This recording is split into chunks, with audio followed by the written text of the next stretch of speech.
What if one moment, everything in your life changed? What if, out of nowhere, you created something so incredible that even someone like Elon Musk, yes, that Elon Musk, took notice? Connor Blake had never dreamed of fame or recognition. He was a 16-year-old kid from a small town in Ohio, with nothing more than a few tools, a computer, and a head full of big ideas. But what happens when your invention goes viral? When the world suddenly demands answers from you? It all started with a single tweet. A tweet that would change his life forever. What would you do if you had the world's attention overnight? Drop a comment below and let us know how you'd handle the spotlight. Connor Blake didn't consider himself a genius. He wasn't some kind of tech wizard who grew up with an innate understanding of how the world worked. No, Connor's brilliance came from his curiosity, his hunger to understand how things worked, and more importantly, how to make them better. That's how he ended up in his garage most evenings, tinkering with solar panels, wires, and a collection of old electronics he'd salvaged from thrift stores and junkyards. Most kids his age spent their time playing video games or hanging out with friends. Connor spent his time designing, coding, and figuring out how to harness solar energy in ways no one had ever thought of before. He wasn't trying to save the world, or at least, not yet. He just wanted to prove that he could do something big, something meaningful. And then, one night, everything changed. Connor had just finished putting together a prototype for a new kind of solar energy converter. It wasn't the prettiest thing. In fact, it looked like a bunch of wires and metal bits glued together. But to Connor, it was perfection. He could feel the excitement buzzing in his chest as he connected the final piece. If this worked, if this could generate energy efficiently in a way no one had ever seen, it could revolutionize the industry. It could be the breakthrough that solar energy needed.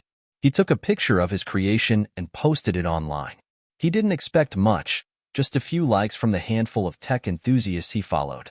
But the next morning, he woke up to a flood of notifications. The picture had gone viral. How? Why? What had happened?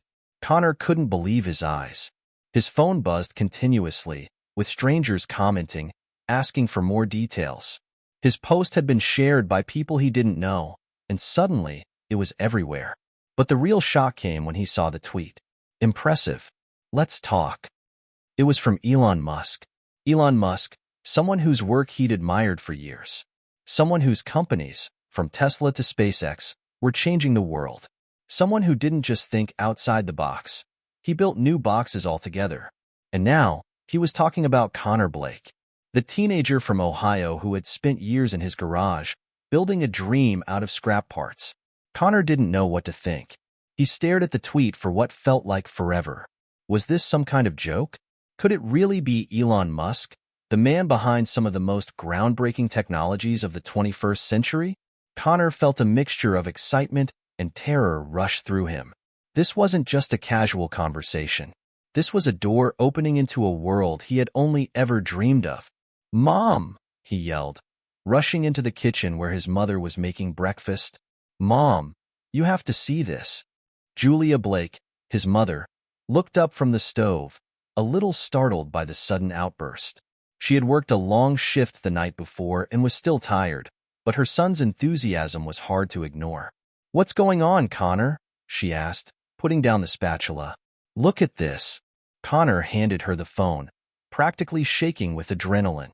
She read the tweet, her eyes widening.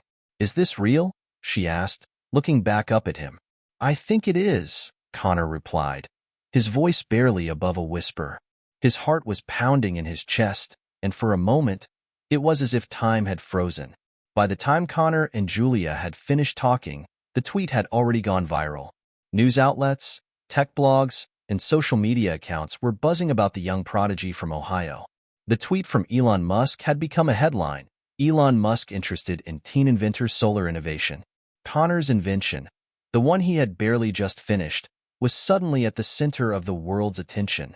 The problem was that Connor wasn't ready for this. He had never planned on the world knowing his name. He didn't have a team of publicists or a polished pitch. He didn't know what to say to Elon Musk. In fact, he wasn't sure he was even ready to meet him in person. How was he supposed to handle this kind of pressure? That night, Connor sat in his garage, looking at his invention. He had always felt comfortable here, in the space he created for himself. But now, it felt different. The walls that had once felt like a sanctuary now seemed too small, too limiting. The weight of everything that was happening was slowly sinking in. This wasn't just about an invention anymore. This was about Connor's future. And, for better or worse, the world was watching. What would you do if you suddenly found yourself in Connor's shoes? What would be your first move? Drop a comment and let us know your thoughts on young innovators like Connor. As the night went on, Connor couldn't sleep. His mind raced with questions. Was his invention really that important? Was Elon Musk serious?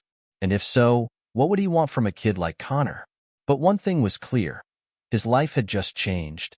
The next day, he'd be talking to one of the most powerful men in the world. The next day, his invention could change the course of history. Connor Blake had no idea what would happen next, but there was one thing he knew for sure. This was only the beginning. Connor Blake didn't grow up in a mansion, nor did he have the luxury of a private tutor or fancy gadgets. But he did have something that not many other kids had. A mother who believed in him, a garage full of old tools, and an unshakable determination to change the world. Connor's childhood was shaped by the struggles of his mother, Julia Blake.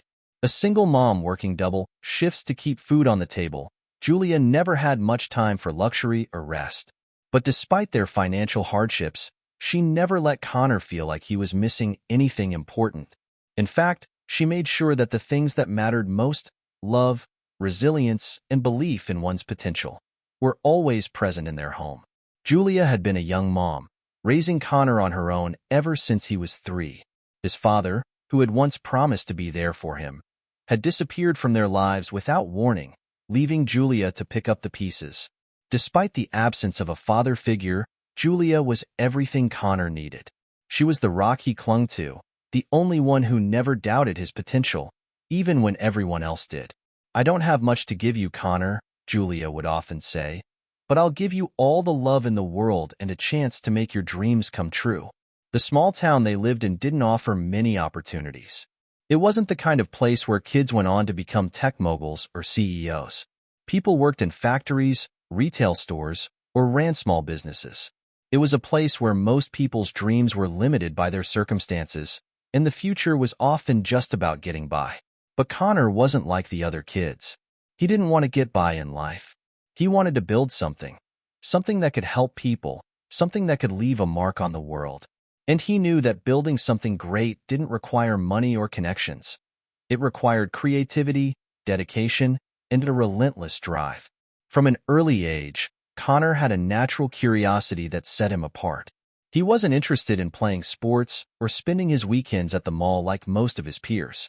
While they were busy hanging out or playing video games, Connor was in his room with a pile of old books and broken electronics, trying to figure out how things worked.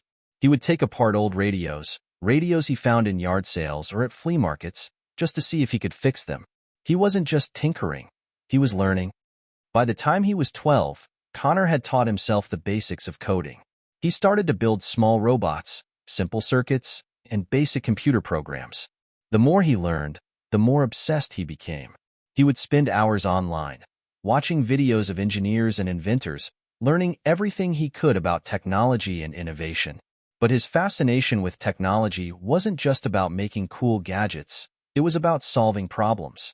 He saw how the world was changing, and he understood the massive challenges humanity would face in the near future. Pollution, climate change, and energy scarcity were just a few of the problems Connor would often daydream about solving. It was in these moments of thinking about the bigger picture that he realized something important. Solar energy was the future. It wasn't long before Connor decided to tackle one of the biggest challenges he could think of: renewable energy.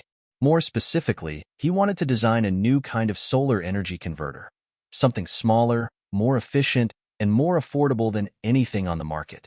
His obsession with solar power started in high school, during a science fair project. While most kids in his class were building volcanoes or baking soda rockets, Connor built a small solar-powered vehicle. It wasn't the flashiest project, but it was the one that got him thinking. If I could make this work on a bigger scale, I could change everything, he thought. But what Connor lacked in resources, he more than made up for with ingenuity. His garage became his laboratory, his sanctuary. The walls were cluttered with books, wires, old machines, and discarded parts from his failed experiments. Connor didn't care about failure. For him, failure wasn't an option. It was just part of the process. Each mistake brought him closer to the solution. He'd work late into the night, trying new ideas, running simulations, testing prototypes, always chasing that feeling of making a real discovery. He knew his invention wouldn't just help the world. It could be the spark that set off a revolution in energy production. Throughout all of this, Connor's mom, Julia, was his biggest supporter. While she didn't fully understand what he was working on, she recognized his passion and determination. Julia didn't have a technical background. Her expertise was in managing a small convenience store and making ends meet. But she understood the power of hard work, persistence, and believing in someone when the world doubted them. And when Connor would come to her late at night with a new idea or a breakthrough, or sometimes a failure, she would listen with undivided attention. "Do you think it will work this time?" she'd ask, wiping the sleep from her eyes after one of his late-night visits to her room. "I think I'm close, Mom," Connor would say, his eyes alight with excitement. Really close. Even when Connor's project seemed crazy or impractical to those around them, Julia never wavered in her belief. She had always told him that if he worked hard enough, there was nothing he couldn't achieve. Connor's father's absence never really bothered him, not when he had someone as strong and loving as Julia. Still, deep down, he sometimes wondered how different things might have been if his dad had stayed. Would he have been proud of Connor? Would he have been there to offer advice? But those thoughts never lingered for long. He didn't need a father figure when he had his own determination. And anyway, he had bigger things to focus on now. Connor's big break came during the summer after his junior year of high school. He had been studying the solar industry for years, reading about the advancements in solar panel efficiency, energy storage, and renewable energy systems. One night, while browsing through a scientific paper on solar energy, he had an idea. What if he could create a solar converter that could not only harness energy more effectively but also store it with minimal loss? What if he could design a system that could be affordable for the average person and still provide power for an entire household? The wheels began turning in his head. Connor couldn't shake the idea. He started sketching designs and running calculations, poring over every detail. By the time school started again in the fall, he had a rough prototype, something that, with a little fine-tuning, might just work. The idea wasn't polished. It wasn't perfect, but it was a start. And it was more than enough to get him noticed. As the days passed after Elon Musk's tweet, Connor Blake's life started to feel more like a whirlwind than anything he'd ever imagined. The viral tweet had created a storm of attention, not just from social media, but from tech companies, investors, and even scientists. News outlets across the globe were writing about him, calling him a young prodigy and a future energy innovator. But with this newfound attention came pressure, and Connor wasn't sure if he was ready for it. Every day, he was bombarded with calls, emails, and messages from people wanting to know more about his solar converter. Investors were offering to back him. Companies wanted to collaborate. Even his school principal called to congratulate him, but it felt more like a strange mix of excitement and concern. Everyone was suddenly interested in Connor Blake, but Connor was starting to feel like he had no control over his own life anymore. The hardest part wasn't the attention. It was the expectations. Everyone had an opinion about what he should do next. His friends from school couldn't stop talking about how he was going to be the next Mark Zuckerberg. His mom, while excited, was also worried about how quickly things were moving. Connor found himself struggling with the pressure to live up to the hype. "I don't even know if this thing is going to work yet," Connor told his mom one evening as he sat on the couch, staring blankly at his laptop. His latest attempt to improve the prototype hadn't gone as planned. "What if I can't pull this off?" Julia sat beside him, offering her usual support, but even she could see the weight of the situation. "Connor, you've always believed in yourself. You've gotten this far on your own. Just take it one step at a time. Don't let anyone push you into something you're not ready for." Connor looked at her, feeling a knot form in his stomach. He knew his mother meant well, but what if she was wrong? What if he wasn't ready for this? What if all of the attention, all of the pressure was too much for him? As the weeks passed, Connor started to feel the weight of the spotlight more and more. His schoolwork suffered. He had trouble focusing. His mind constantly pulled toward his invention and the endless questions that came with it. Every time he tried to sit down and improve his prototype, it felt like there were 100 other distractions: emails from investors, phone calls from journalists, and constant social media mentions. The more attention Connor received, the more he began to doubt himself. Was he ready to take this leap into the world of tech giants? Could he really be the one to change the world with a solar converter? One evening, as he sat at his workbench, his phone buzzed. Another message from Elon Musk. This time, it was a simple question. Can we meet? Connor's heart skipped a beat. He had been so caught up in the whirlwind that he hadn't even prepared himself for this moment, the moment when his idol wanted to meet in person. The pressure to impress was growing heavier by the second. This wasn't just an opportunity. It was the opportunity of a lifetime. But what if he failed? The thought made his hands tremble as he looked at the message. His fingers hovered over the keyboard as he tried to find the right words to respond. How could he possibly meet the expectations of someone like Elon Musk? How could a teenager from a small town in Ohio show that he was worthy of such an opportunity? The days leading up to the meeting with Elon Musk were filled with stress and uncertainty. Connor spent hours tinkering with his prototype, trying to perfect every detail. He hadn't been sleeping much, his mind always racing with ideas and doubts. His friends at school began to notice the change in him. Connor wasn't the same easygoing kid he used to be. He was distant, preoccupied, and quieter than usual. One afternoon, as he was sitting in his science class, his best friend, Nate, turned to him. "Dude, what's going on with you? You're like a different person lately. You used to be excited about this stuff, but now you seem kind of freaked out." Connor rubbed his eyes and shrugged, trying to mask the exhaustion in his face. There's a lot going on, man. People keep expecting me to be this genius, and I'm just trying to figure it all out." Nate raised an eyebrow. "Well, you're the one who invented it. Don't let anyone make you feel like you don't deserve it. You're doing something huge, bro." Connor managed a small smile, appreciating his friend's support, but deep down, he wasn't so sure. Nate didn't understand the pressure that was building inside him. This wasn't just about creating a cool gadget anymore.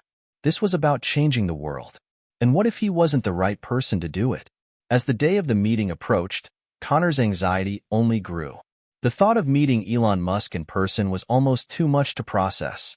He had spent years following Musk's work, reading about Tesla's innovations and SpaceX's missions. Elon Musk was a man who had shaped the future, and now, he wanted to meet a 16-year-old kid from Ohio who barely knew how to navigate the world of business and tech. Finally, the day arrived. Connor stood at the doorway of his room, staring at the phone in his hand. It was a simple message from Elon. "Meet me at Tesla headquarters tomorrow morning. Let's discuss your invention." Connor took a deep breath. This was it, the moment he had worked for his entire life. But the closer he got to that meeting, the more it felt like a test he wasn't sure he was ready to take. As he sat on the plane to California the next day, Connor couldn't shake the feeling of uncertainty. He had never been to California before. He had never been to a company headquarters like Tesla's. His mind kept circling around the same thoughts. What if I fail? What if they don't think my invention is good enough? What if I'm just some kid who got lucky with a tweet? The plane touched down in Silicon Valley, and Connor felt the weight of the moment settling in. This wasn't just a business meeting. It was a chance to change everything, to prove to himself and the world that he belonged in the same room as the biggest innovators of his generation. But as the Tesla headquarters came into view, Connor had one final thought. What if I'm not enough? As Connor Blake entered Tesla's headquarters, he couldn't help but feel like a small fish in a massive ocean. The sleek, modern building, the tall glass windows, the cutting-edge technology everywhere. It all felt surreal. He was just a teenager, walking into one of the most iconic companies in the world. The weight of the moment was heavy, and for the first time, Connor began to question everything. He had never been in a room this big, with so many people who were so far ahead of him. The engineers, the designers, the business leaders. Each of them had years of experience in their respective fields. And then there was him, the kid who'd built a solar converter in his garage. Was he really ready for this? Could he really make an impact? Connor shook his head, trying to push the doubts away. He had come this far, hadn't he? He couldn't let himself back out now.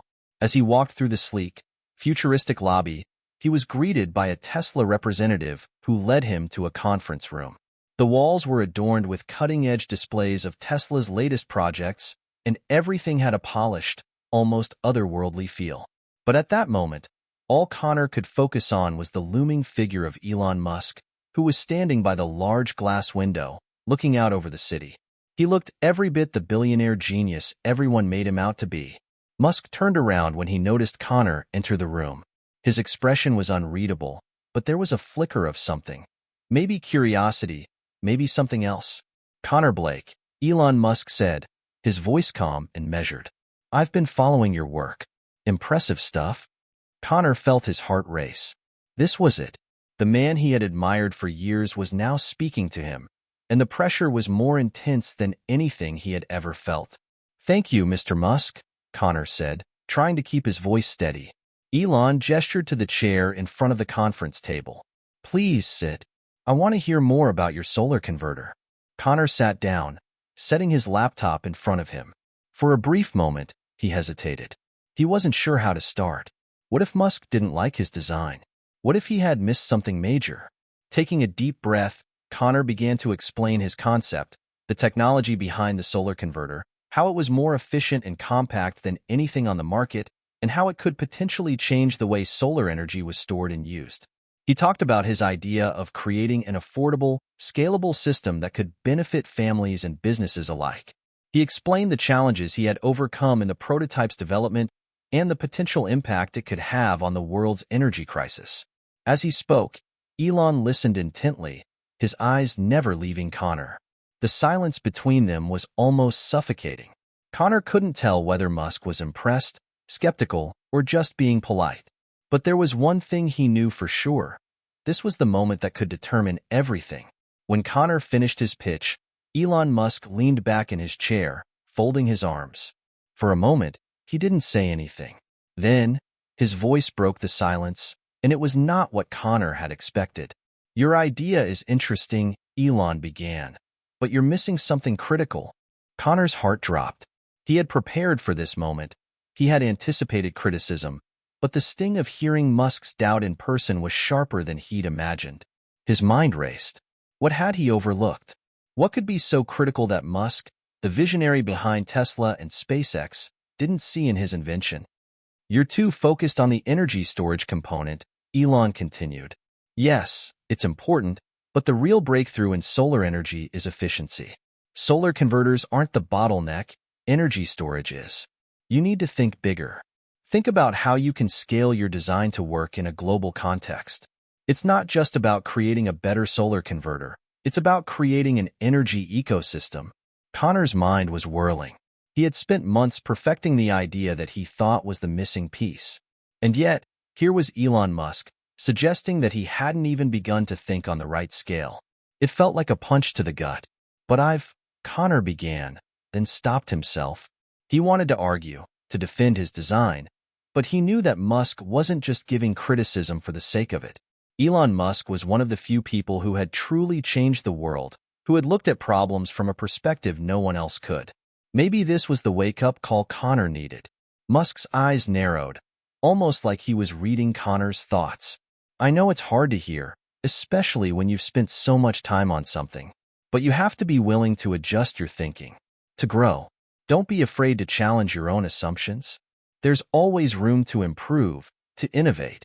Connor nodded, trying to absorb the weight of the conversation. But inside, a storm was brewing. What did this mean for him? Was he just another kid with a big idea, someone who couldn't see the bigger picture?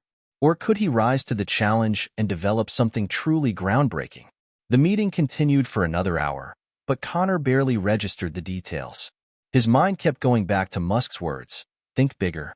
He had thought he was building the solution, the breakthrough, but now, it felt like he was just scratching the surface.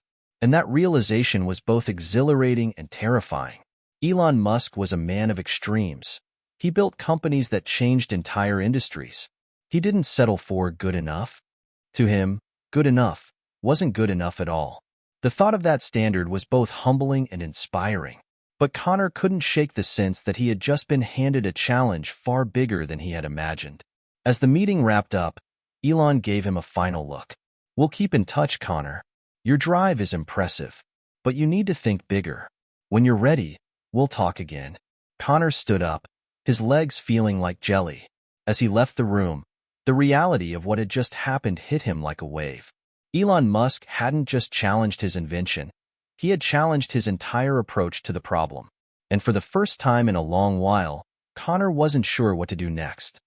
As the days following the meeting with Elon Musk passed, Connor's emotions became a whirlwind. One moment, he felt like he had everything to prove.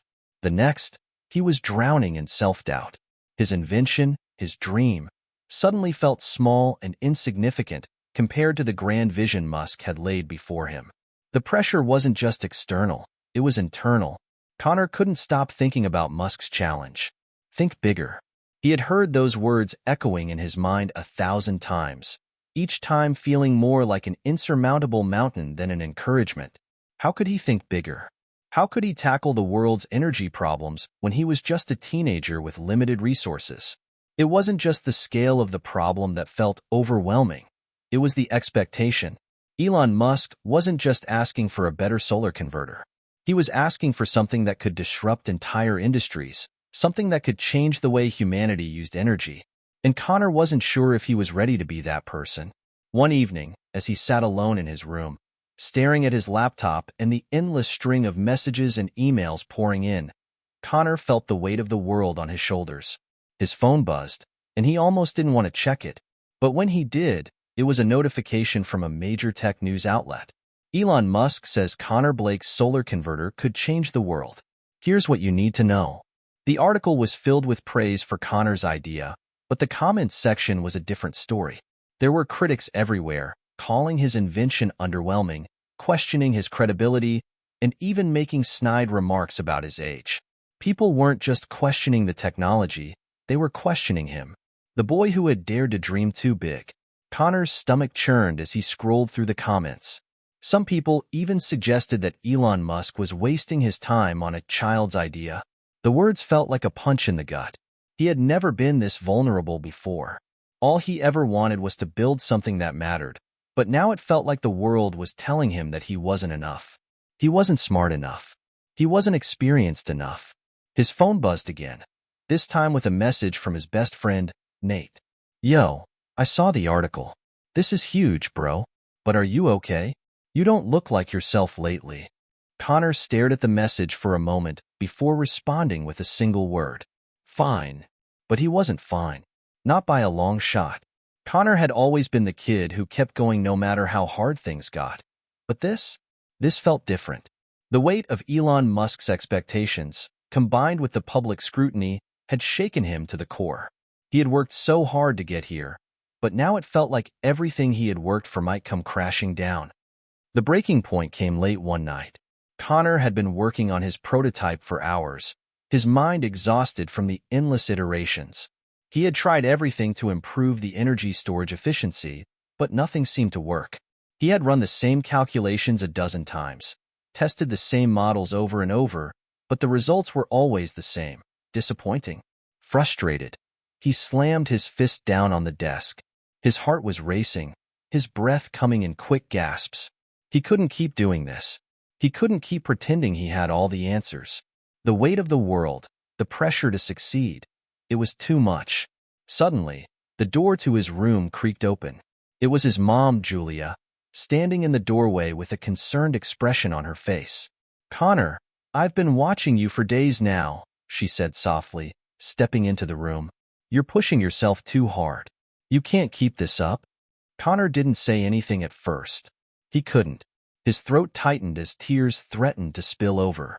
His mother's gentle voice was the only thing that made him feel like he wasn't completely alone in the chaos.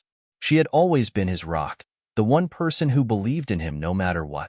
"Mom," he said, his voice shaking, "what if I'm not good enough?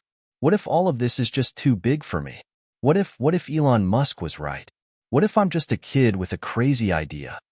Julia walked over to him, placing a hand on his shoulder. "Connor, listen to me," she said, her voice firm yet loving.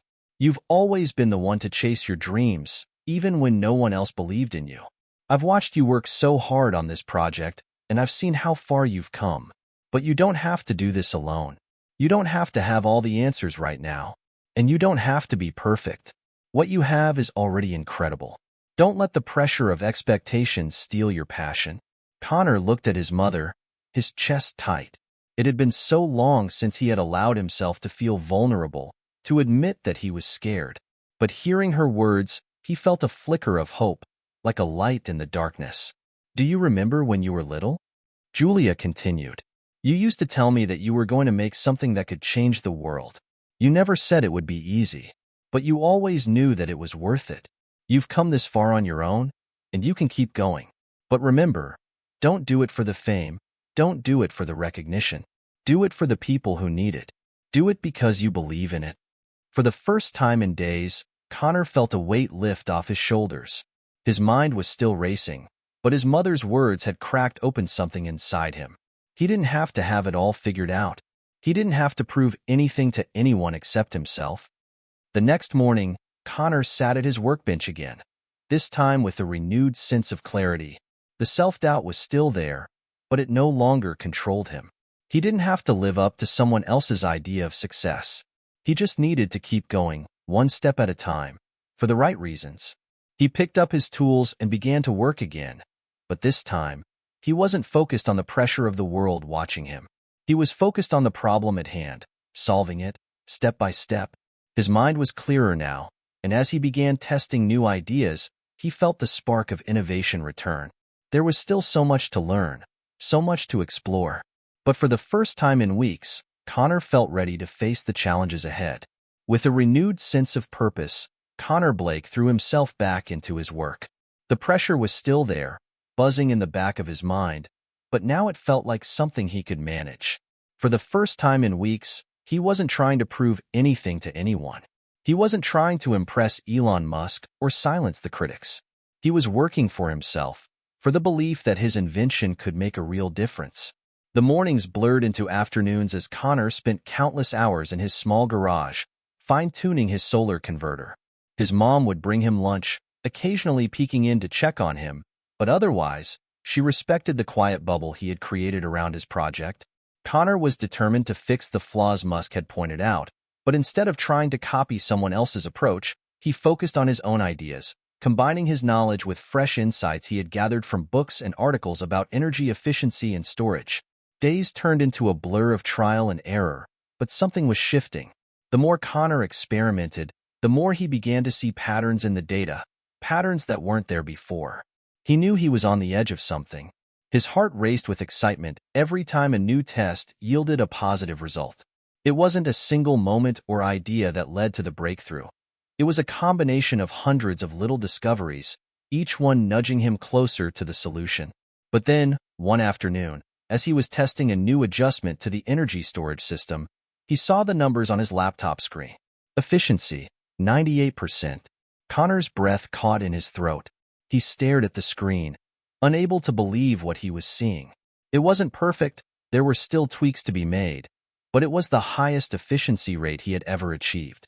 The solar converter was almost at the level Elon Musk had been pushing him toward. He had done it. Connor sat back in his chair, the weight of the moment slowly sinking in. It was more than just the achievement of a technical milestone. It was the realization that he had done this on his own terms. He hadn't copied anyone. He hadn't followed a preset formula. He had listened to the advice, taken the criticism, but ultimately, he had forged his own path. For the first time, Connor understood what Elon Musk had meant when he said, "Think bigger." It wasn't about scaling up the idea. It was about scaling up his own thinking, pushing himself past his limits, looking beyond the immediate problem, and embracing uncertainty. He knew this wasn't the end of the journey. There was still so much work to be done.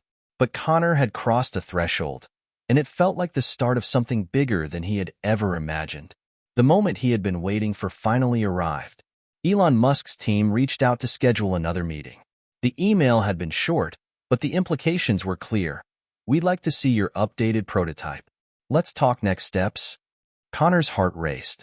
This was it, the moment he could show Musk what he had achieved. The last few weeks had felt like a blur, but now he was standing on the precipice of something truly game-changing. He had proven to himself that he could take on the challenge, but now he had to prove it to Elon Musk and to the world. But this time, Connor didn't feel the same anxiety that had gripped him before. The pressure was still there, but it was different. He had already succeeded in his eyes. He had already crossed the line from just a kid to someone who could actually change things. And that was more than enough. Before the meeting with Elon Musk, Connor did something he hadn't done in a long time. He took a moment to breathe. The days leading up to the meeting had been filled with the usual rush of last-minute preparations, but something was different now. He had confidence. He had conviction.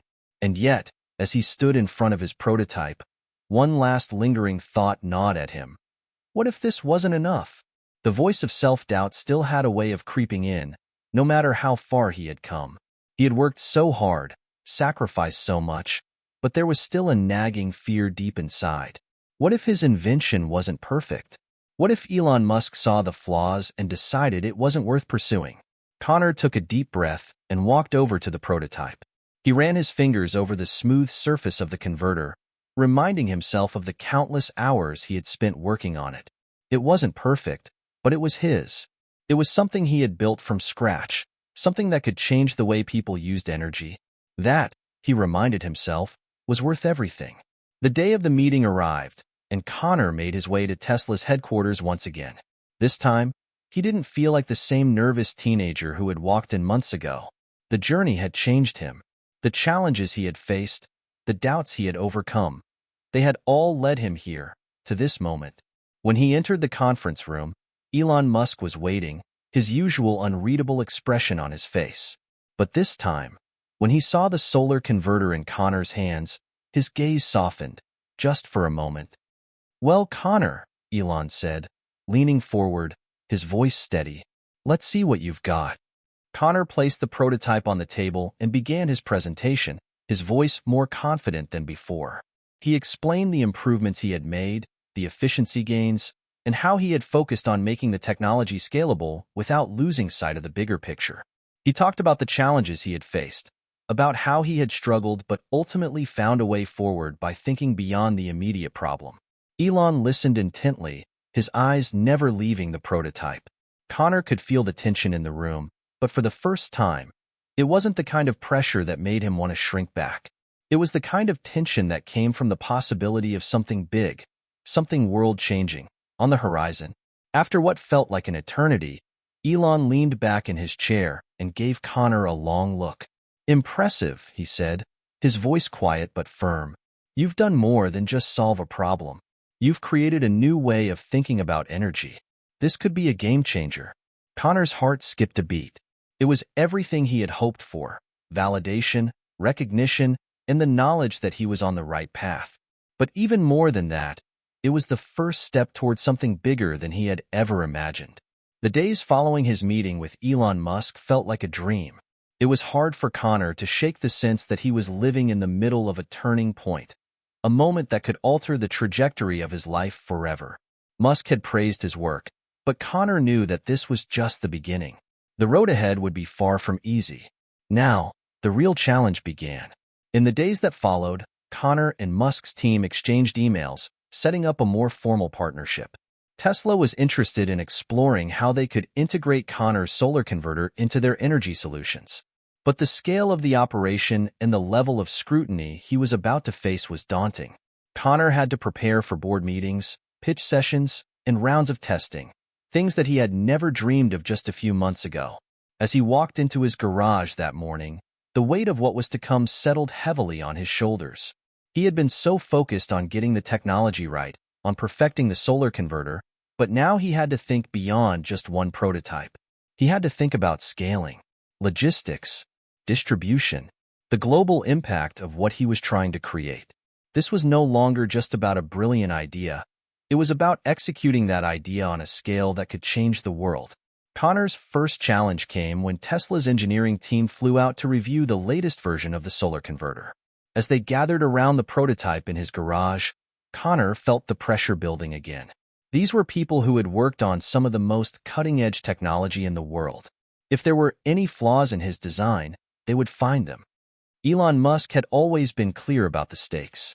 Tesla was a company that prided itself on pushing the boundaries, but with that came an incredible amount of risk. If Connor's invention didn't live up to their expectations, it wouldn't just be a personal failure. It would be a missed opportunity to revolutionize energy. The engineers examined the converter closely, discussing the results from the previous tests, comparing them with Tesla's own solar technology. Connor had already made significant improvements to the design, but as they delved into the specifics, it became clear that there were still gaps. Efficiency rates were high, but not consistently. The converter's ability to scale remained a challenge. There were concerns about how the technology would hold up in real-world conditions, particularly in extreme climates. Connor's heart sank. He had hoped that the improvements he had made would impress the team, but instead, he found himself facing a series of tough questions. Later that evening, as Connor sat in his room going over the feedback from Tesla's engineers, he felt the weight of the world pressing down on him. He had worked so hard to get to this point, but now it felt like his dreams were slipping through his fingers. There were still so many obstacles to overcome, and the stakes were higher than ever. But then his phone buzzed with a message from Nate. "Yo, just saw the latest Tesla update on your solar converter. Looks like you're on the right track, bro. They wouldn't be doing all this testing if they didn't see something special in your work. Don't forget that. You're going to make it." Connor stared at the message, the words sinking in. Nate had a way of reminding him of the bigger picture, of helping him see things from a different perspective. It wasn't about having a perfect design from the start. It was about progress. And progress meant learning from setbacks, refining the technology, and improving with every step. With renewed determination, Connor went back to his workbench. The feedback from Tesla wasn't a setback, it was an opportunity. He knew the road ahead wouldn't be easy, but he was ready to face it head-on. The following week, Connor received an invitation to attend a special event at Tesla's headquarters in Palo Alto, California. It was a conference about the future of renewable energy, and Elon Musk wanted him to be there. The idea of standing in front of an audience filled with some of the brightest minds in technology was both exciting and terrifying. When Connor arrived at the event, he was introduced to a variety of influential people: scientists, engineers, investors, and environmental activists, all of them curious about his solar converter and the potential impact it could have. As he stood in front of the crowd, explaining his invention and its possibilities, he realized just how much responsibility had shifted onto his shoulders. This was no longer just a kid with a cool idea. It was a young entrepreneur, on the verge of something much bigger. But Elon Musk's presence loomed large. He had become more than just a mentor. He had become a symbol of what Connor was striving for. Elon had disrupted industries, changed the course of history with Tesla and SpaceX, and now he was asking Connor to do the same with energy. The questions from the audience were tough, and as the minutes ticked by, Connor felt the weight of those expectations. Could he really live up to them? Was his technology truly the breakthrough he hoped it was? But then Elon stepped forward, interrupting the flow of questions. He didn't need to say much, just a few words of encouragement. "Connor's work is something we at Tesla are excited about. We're pushing the boundaries of what's possible. And that's what innovation is all about. It's about creating solutions that no one else thought could exist." Connor's heart soared. Elon Musk had done it again. He had given him a sense of belief in himself that was stronger than any doubt. By the end of the event, Connor was exhausted, but something had shifted within him. He no longer felt like an outsider in the tech world. He felt like he belonged. The road ahead was still full of challenges, but for the first time, it didn't seem impossible. He had a sense of clarity. His solar converter was just the beginning. The real work was in taking this technology and scaling it, making it accessible to people all over the world. It was no longer just about solving a technical problem. It was about solving a global crisis. Renewable energy wasn't just an idea. It was the future. And Connor was going to be a part of making that future a reality. Connor Blake had become the poster child for innovation. After his appearance at Tesla's Renewable Energy Conference, the media was ablaze with coverage. Articles hailed him as the young prodigy who might just change the world. The attention was overwhelming, and as much as Connor wanted to bask in the praise, he couldn't shake the feeling that it came with a price. It wasn't just the reporters and camera crews that were crowding his inbox and social media. There were investors eager to get a piece of the technology. Venture capitalists from Silicon Valley, energy magnates, and even foreign tech firms had begun to reach out, all offering their support or their money to take Connor's solar converter to the next level. On the one hand, the attention was a dream come true, but on the other hand, it brought a new level of pressure. The stakes were higher than ever. His invention had moved from being a personal passion project to a potential multi-billion-dollar breakthrough. And with that came expectations. The calls, the meetings, the relentless pressure to scale his technology. It was all starting to wear him down. One afternoon, Connor found himself sitting in a conference room at Tesla's headquarters once again. This time, he wasn't alone.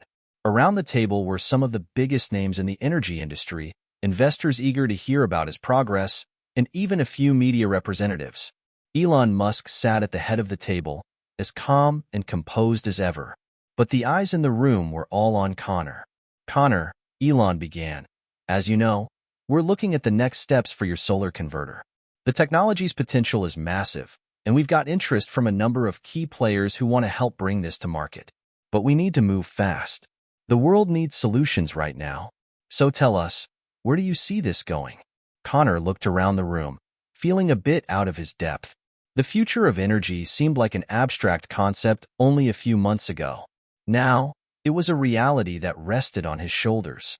The pressure was suffocating. I think we can scale it," Connor started. His voice steady despite the storm of thoughts racing in his head. "The efficiency is close to what we need, and we've made strides in making the technology adaptable for different climates. The next step is proving it at a larger scale." Elon nodded thoughtfully, and the room went silent. The weight of their expectations hung in the air like a heavy cloud. It wasn't just about whether the technology worked, it was about how quickly they could deploy it to meet the growing demand for renewable energy. As the meeting continued, Connor realized that the timeline they were discussing was aggressive. He would need to build a team, secure additional resources, and manage the entire process. It felt like a monumental task for someone who had started out in his parents' garage just a year ago. The following weeks were a blur. Connor was pulled in a dozen different directions, meeting with investors, talking to engineers, presenting his work at conferences, and constantly fielding calls and emails from people who wanted to know the next steps. He felt like a puppet on strings, constantly responding to the needs of others without ever having the time to reflect on what he truly wanted. As the days passed, the pressure only grew. There were late nights spent working on the solar converter's design, adjusting its systems, testing new methods.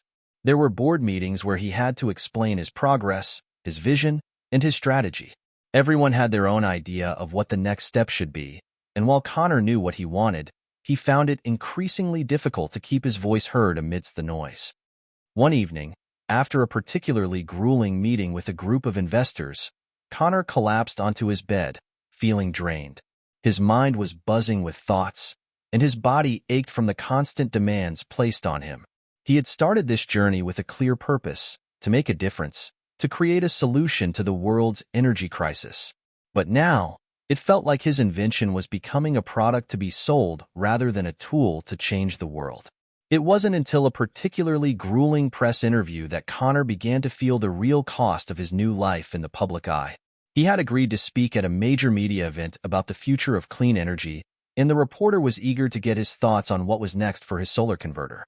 "So, Connor," the reporter asked, "everyone's been talking about your breakthrough, but with the pressure from investors and the media, how do you stay focused on the technology and not get distracted by the fame?"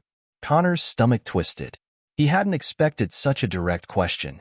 The last few months had been an emotional roller coaster, and he had barely kept his head above water. He paused, his mind racing for an answer. But it wasn't the words he had practiced in front of the mirror. It wasn't the polished speech that he had prepared for the public. What came out instead was raw honesty. I don't know. I've been trying so hard to keep it all together, to stay focused on the tech, but the more attention it gets, the more overwhelming it becomes. I've been so focused on meeting everyone else's expectations that I don't know what my own are anymore." The reporter didn't hesitate. "It sounds like the pressure might be getting to you. How do you plan to handle it?" Connor looked down at the table, the weight of the moment settling in. His mind raced. What did he want? What did he need to feel like he was making a difference and not just riding the wave of others' desires? "I guess I'll have to figure it out," he said quietly. "But I want to make sure I'm doing this for the right reasons, not just for the next big thing or the next headline." After the interview, Elon Musk reached out to Connor. The two had a long conversation that evening, one that would change the direction of Connor's journey. "Connor," Elon said over the phone, his voice uncharacteristically calm, "I've been watching everything closely. I know it's a lot, but you need to remember why you're doing this in the first place. The world needs you, but more importantly, you need to stay true to yourself. If you're losing sight of what matters, then the whole project becomes just another product. And that's not what this is about." Connor listened quietly, his heart pounding. "I don't know if I can handle all the pressure, Elon. I feel like I'm drowning." Elon's voice softened. "It's okay to feel overwhelmed, but don't let the pressure take away the reason you started this. You're here to change the world, not to chase headlines or follow other people's timelines. You have to decide what you want to focus on." For the first time in weeks, Connor took a deep breath. It was true. He had lost sight of his own purpose. He had been so busy trying to meet everyone else's expectations that he had forgotten why he started this journey in the first place. As Connor hung up the phone, he sat quietly for a few minutes, reflecting on Elon's words. He knew what he had to do. It wasn't about the investors, the media, or even the pressure from Tesla to deliver results. It was about the bigger picture, the mission to bring renewable energy to the world and to make a lasting impact. That was what mattered. After his conversation with Elon Musk, Connor Blake found himself at a crossroads. The pressure, the scrutiny, and the constant demands from investors and the media had pushed him to the edge. But something inside him had shifted. It wasn't just about meeting expectations anymore. It was about rediscovering the purpose behind the solar converter and the dream he had started with, to change the world. The next few weeks were a period of deep reflection for Connor. He didn't just want to be another young entrepreneur who had a great idea but couldn't handle the pressure. He wanted to be someone who could stand firm in his beliefs, who could make a real impact without losing himself in the process. He spent long hours in his garage, far away from the distractions of the outside world. No investors, no reporters, no engineers. Just him and the project. And slowly, over time, the weight of external expectations began to fade. He reminded himself why he'd gotten into this in the first place. He wasn't just solving a technical problem. He was trying to create a sustainable future for everyone. One of the first steps Connor took in rediscovering his focus was to build a team. Not just any team, but one that shared his values and vision. He reached out to some of his old friends, including Nate and Sophia, and a few other engineers and innovators he'd met through his network. Together, they started a small, tight-knit team that was as passionate about the mission as he was. For the first time, Connor felt like he wasn't carrying the weight of the project alone. The team worked tirelessly on refining the solar converter, looking for new ways to optimize the design, make it more scalable, and test it under real-world conditions. They had a shared purpose, and Connor felt more confident than ever that this wasn't just a race to make a profit. It was a race to make a real difference. But even with the team in place, the road ahead remained uncertain. There were still risks, massive risks. Investors were getting anxious, and the media was relentless, constantly reporting on Connor's every move. Yet, despite it all, he felt a sense of calm. The project was bigger than any single person. It wasn't just about his success. It was about creating something that could outlast all of them. Then came the unexpected, a major setback. It happened during a large-scale test of the solar converter's ability to operate in extreme weather conditions. Tesla had set up a series of tests in Nevada, where the heat could push the technology to its limits. For weeks, Connor and his team had worked tirelessly to ensure the converter could handle high temperatures, intense sunlight, and rapid changes in weather patterns. But when the test finally went live, things went wrong, very wrong. The solar converters began to overheat, the storage system malfunctioned, and within hours, the testing facility was reporting failures. The numbers Connor had been so proud of suddenly seemed irrelevant. His heart sank as he watched the data come in. The technology he had spent months perfecting wasn't holding up under the pressure of real-world conditions. For days, Connor and his team worked around the clock to troubleshoot. The room buzzed with frantic energy as they combed through the data, trying to figure out what had gone wrong. The pressure from Tesla was mounting, and investors were starting to ask difficult questions. Was the technology truly ready for deployment, or was this just a case of another promising idea that couldn't withstand the test of time? Late one night, as Connor sat alone in front of his laptop, going over the test results for the 100th time, doubt crept in. Maybe he wasn't cut out for this after all. Maybe he had pushed too hard, too fast, and now he was in over his head. He stared at the flashing cursor on the screen, wondering if all of this had been a mistake. The weight of the failures, the frustration of not having a clear answer, it was too much. He thought about his mom, about Nate and Sophia, about everyone who had believed in him. Had he let them down? Had he let himself down? Just as the wave of despair began to settle over him, his phone buzzed.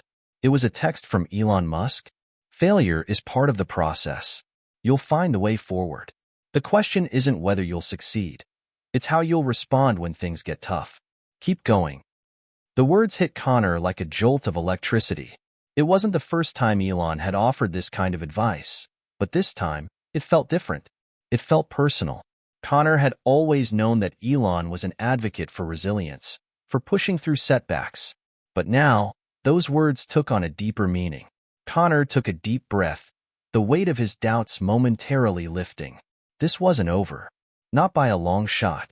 If anything, it was time to dig deeper. Connor gathered his team the next day. He shared Elon's message with them, and together, they refocused. They stopped trying to solve everything at once. Instead, they broke the problem down into smaller pieces. They went back to basics, revisiting the design, the materials, and the storage system. It wasn't just about solving the technical glitches. It was about working together, trusting the process, and leaning on each other's expertise. Slowly, the team made progress. They identified weaknesses in the design that had led to the overheating and began making adjustments.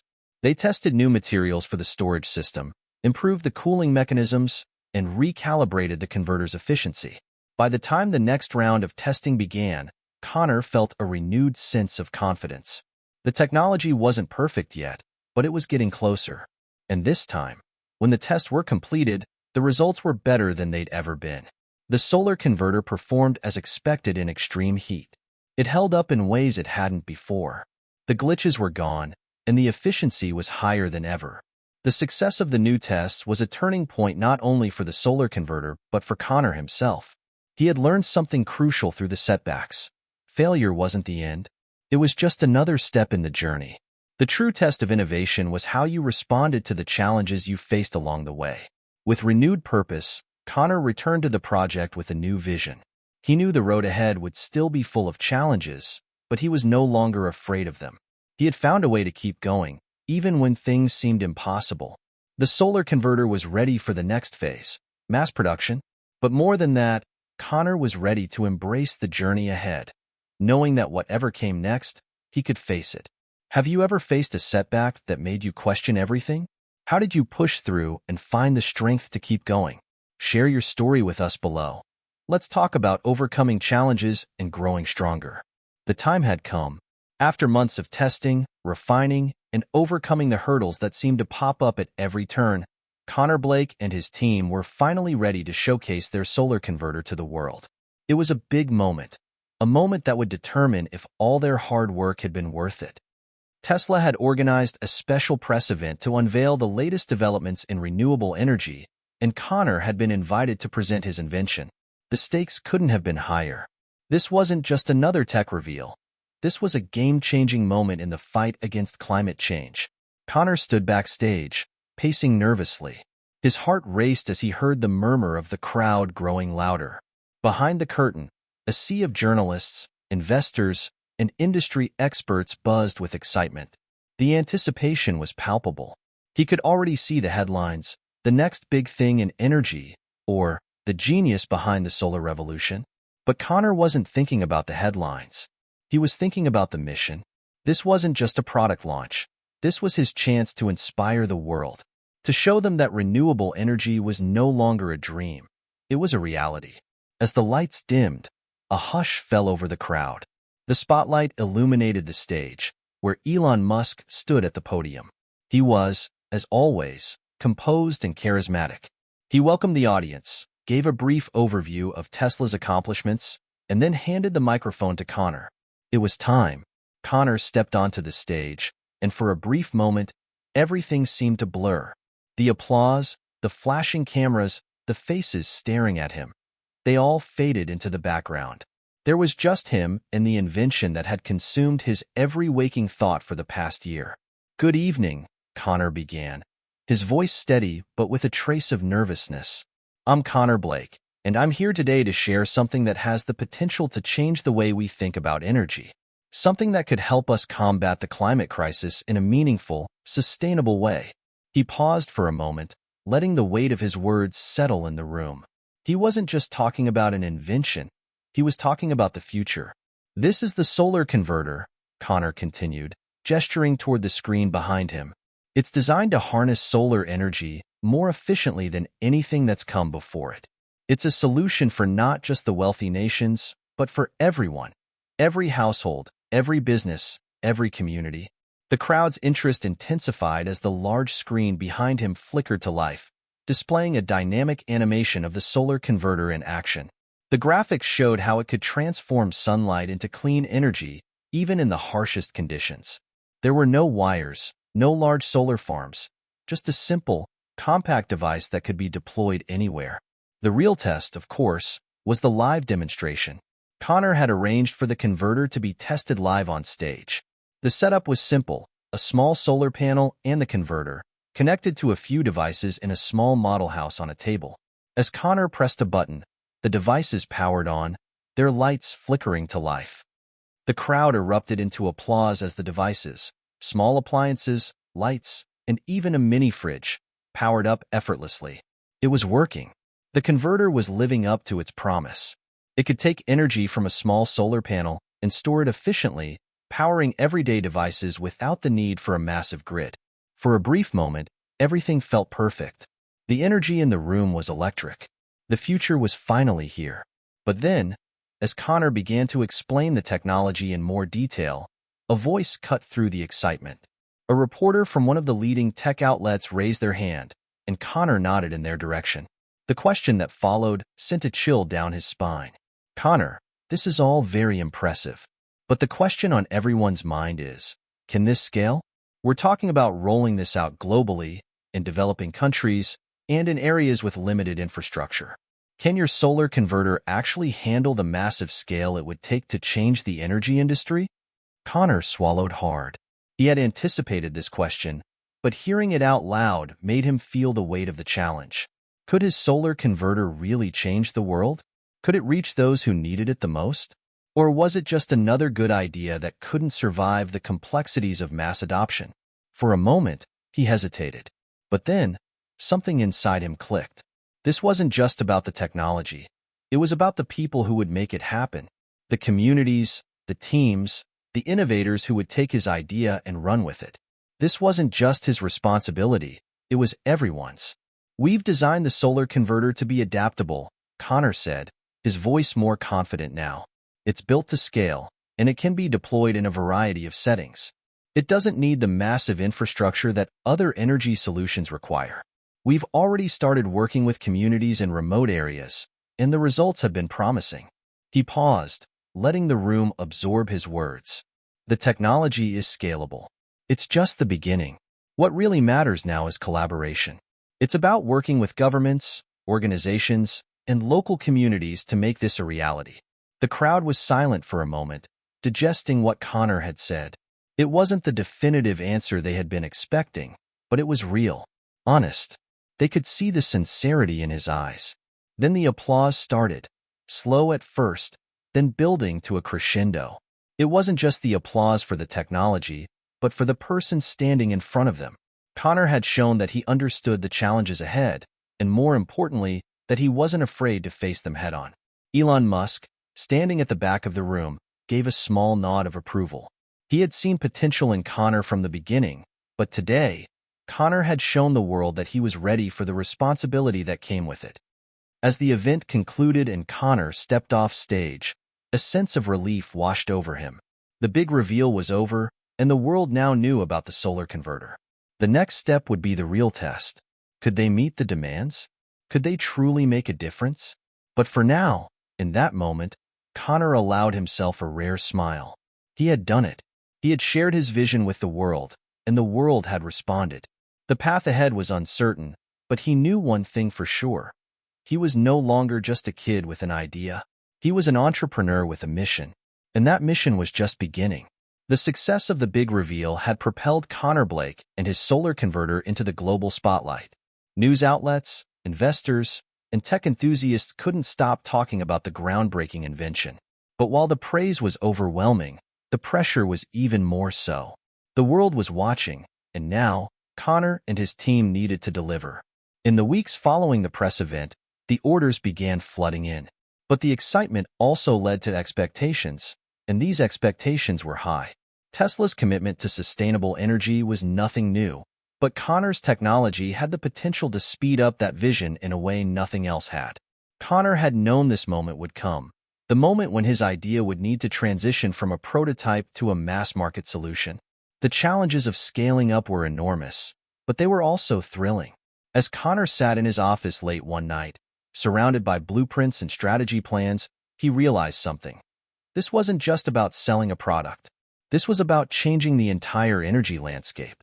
The question now was how far could they push this, and more importantly, could they scale it fast enough to meet the world's demands? The first step in the global expansion was securing partnerships with international distributors. Connor knew that he couldn't do it alone. He needed the infrastructure and networks of larger organizations to help him reach the markets he dreamed of. He flew to Europe to meet with potential partners, where he had scheduled meetings with energy giants, environmental organizations, and government representatives. One of the most significant meetings was with a group from the United Nations who had shown interest in using the solar converter in refugee camps and other crisis zones. It's not just about markets, Connor explained during the meeting. This technology can provide immediate relief to people living in energy poverty, refugees, rural communities, even isolated islands. It's about giving them the power to change their own future. The UN officials were impressed, but the logistics were daunting. Could Connor's solar converter truly withstand the wear and tear of harsh environments?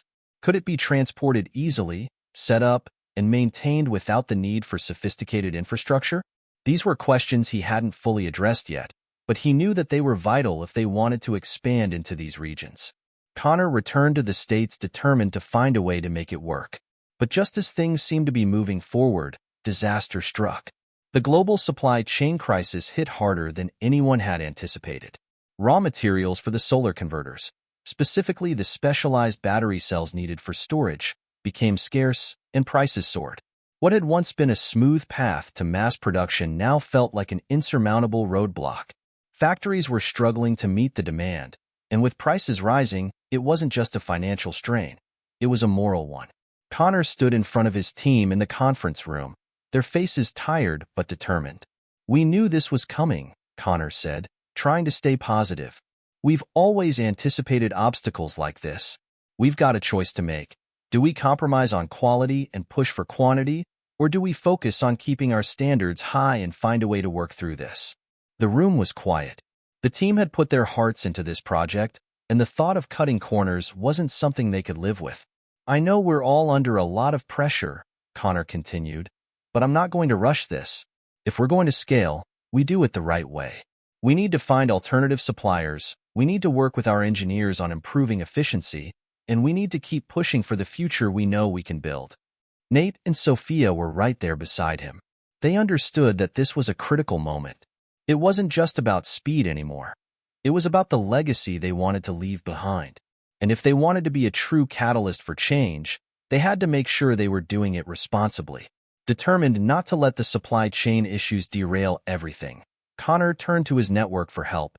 He reached out to the leaders of other innovative tech companies who had faced similar challenges. He began brainstorming with suppliers, engineers, and manufacturers to come up with creative solutions. One breakthrough came from an unlikely place: a partnership with a startup in Asia that had developed a new type of battery material that was not only cheaper but more sustainable than what they had been using. The battery cells were made from recycled materials, which meant they could scale production without relying on the rare earth metals that were causing supply bottlenecks. The move was risky. There were still untested elements in the new technology, but it offered a glimmer of hope. After several rounds of testing, Connor and his team decided to proceed. They optimized the solar converter design to accommodate the new batteries, which led to a significant cost reduction per unit and allowed them to ramp up production. With the new system in place, Connor could finally meet the growing demand. The global expansion was back on track. With production back on schedule, Connor's team began to roll out the solar converters in developing countries. The success stories started rolling in. In rural villages in Africa, families who had never had reliable access to electricity were now able to power their homes with clean, renewable energy. In remote communities in the Pacific Islands, fishermen used solar-powered lights to extend their workday. And in refugee camps, the solar converter was providing electricity for critical medical equipment and giving people hope for a better future. One of the most emotional moments for Connor came when he received a video message from a community in Bangladesh where solar converters had been deployed in schools. The children in the video smiled as they used computers powered by solar energy to learn about science, math, and the world outside their village. They weren't just learning, they were building a future for themselves. "This is what it's all about," Connor whispered to himself as he watched the video. "This is why we do it." But with success came new challenges. As Connor's solar converter technology spread across the globe, so did the scrutiny. Environmental activists began to ask whether the demand for raw materials, even recycled ones, was truly sustainable in the long term. Governments began to push for greater regulation of clean energy technologies, ensuring that their deployment didn't unintentionally harm the environment. There were also corporate competitors emerging, with larger companies trying to replicate Connor's model. But Connor knew that innovation wasn't just about the product, it was about the vision. And his vision was about a future where everyone had access to clean, renewable energy. In the face of these challenges, Connor remained focused.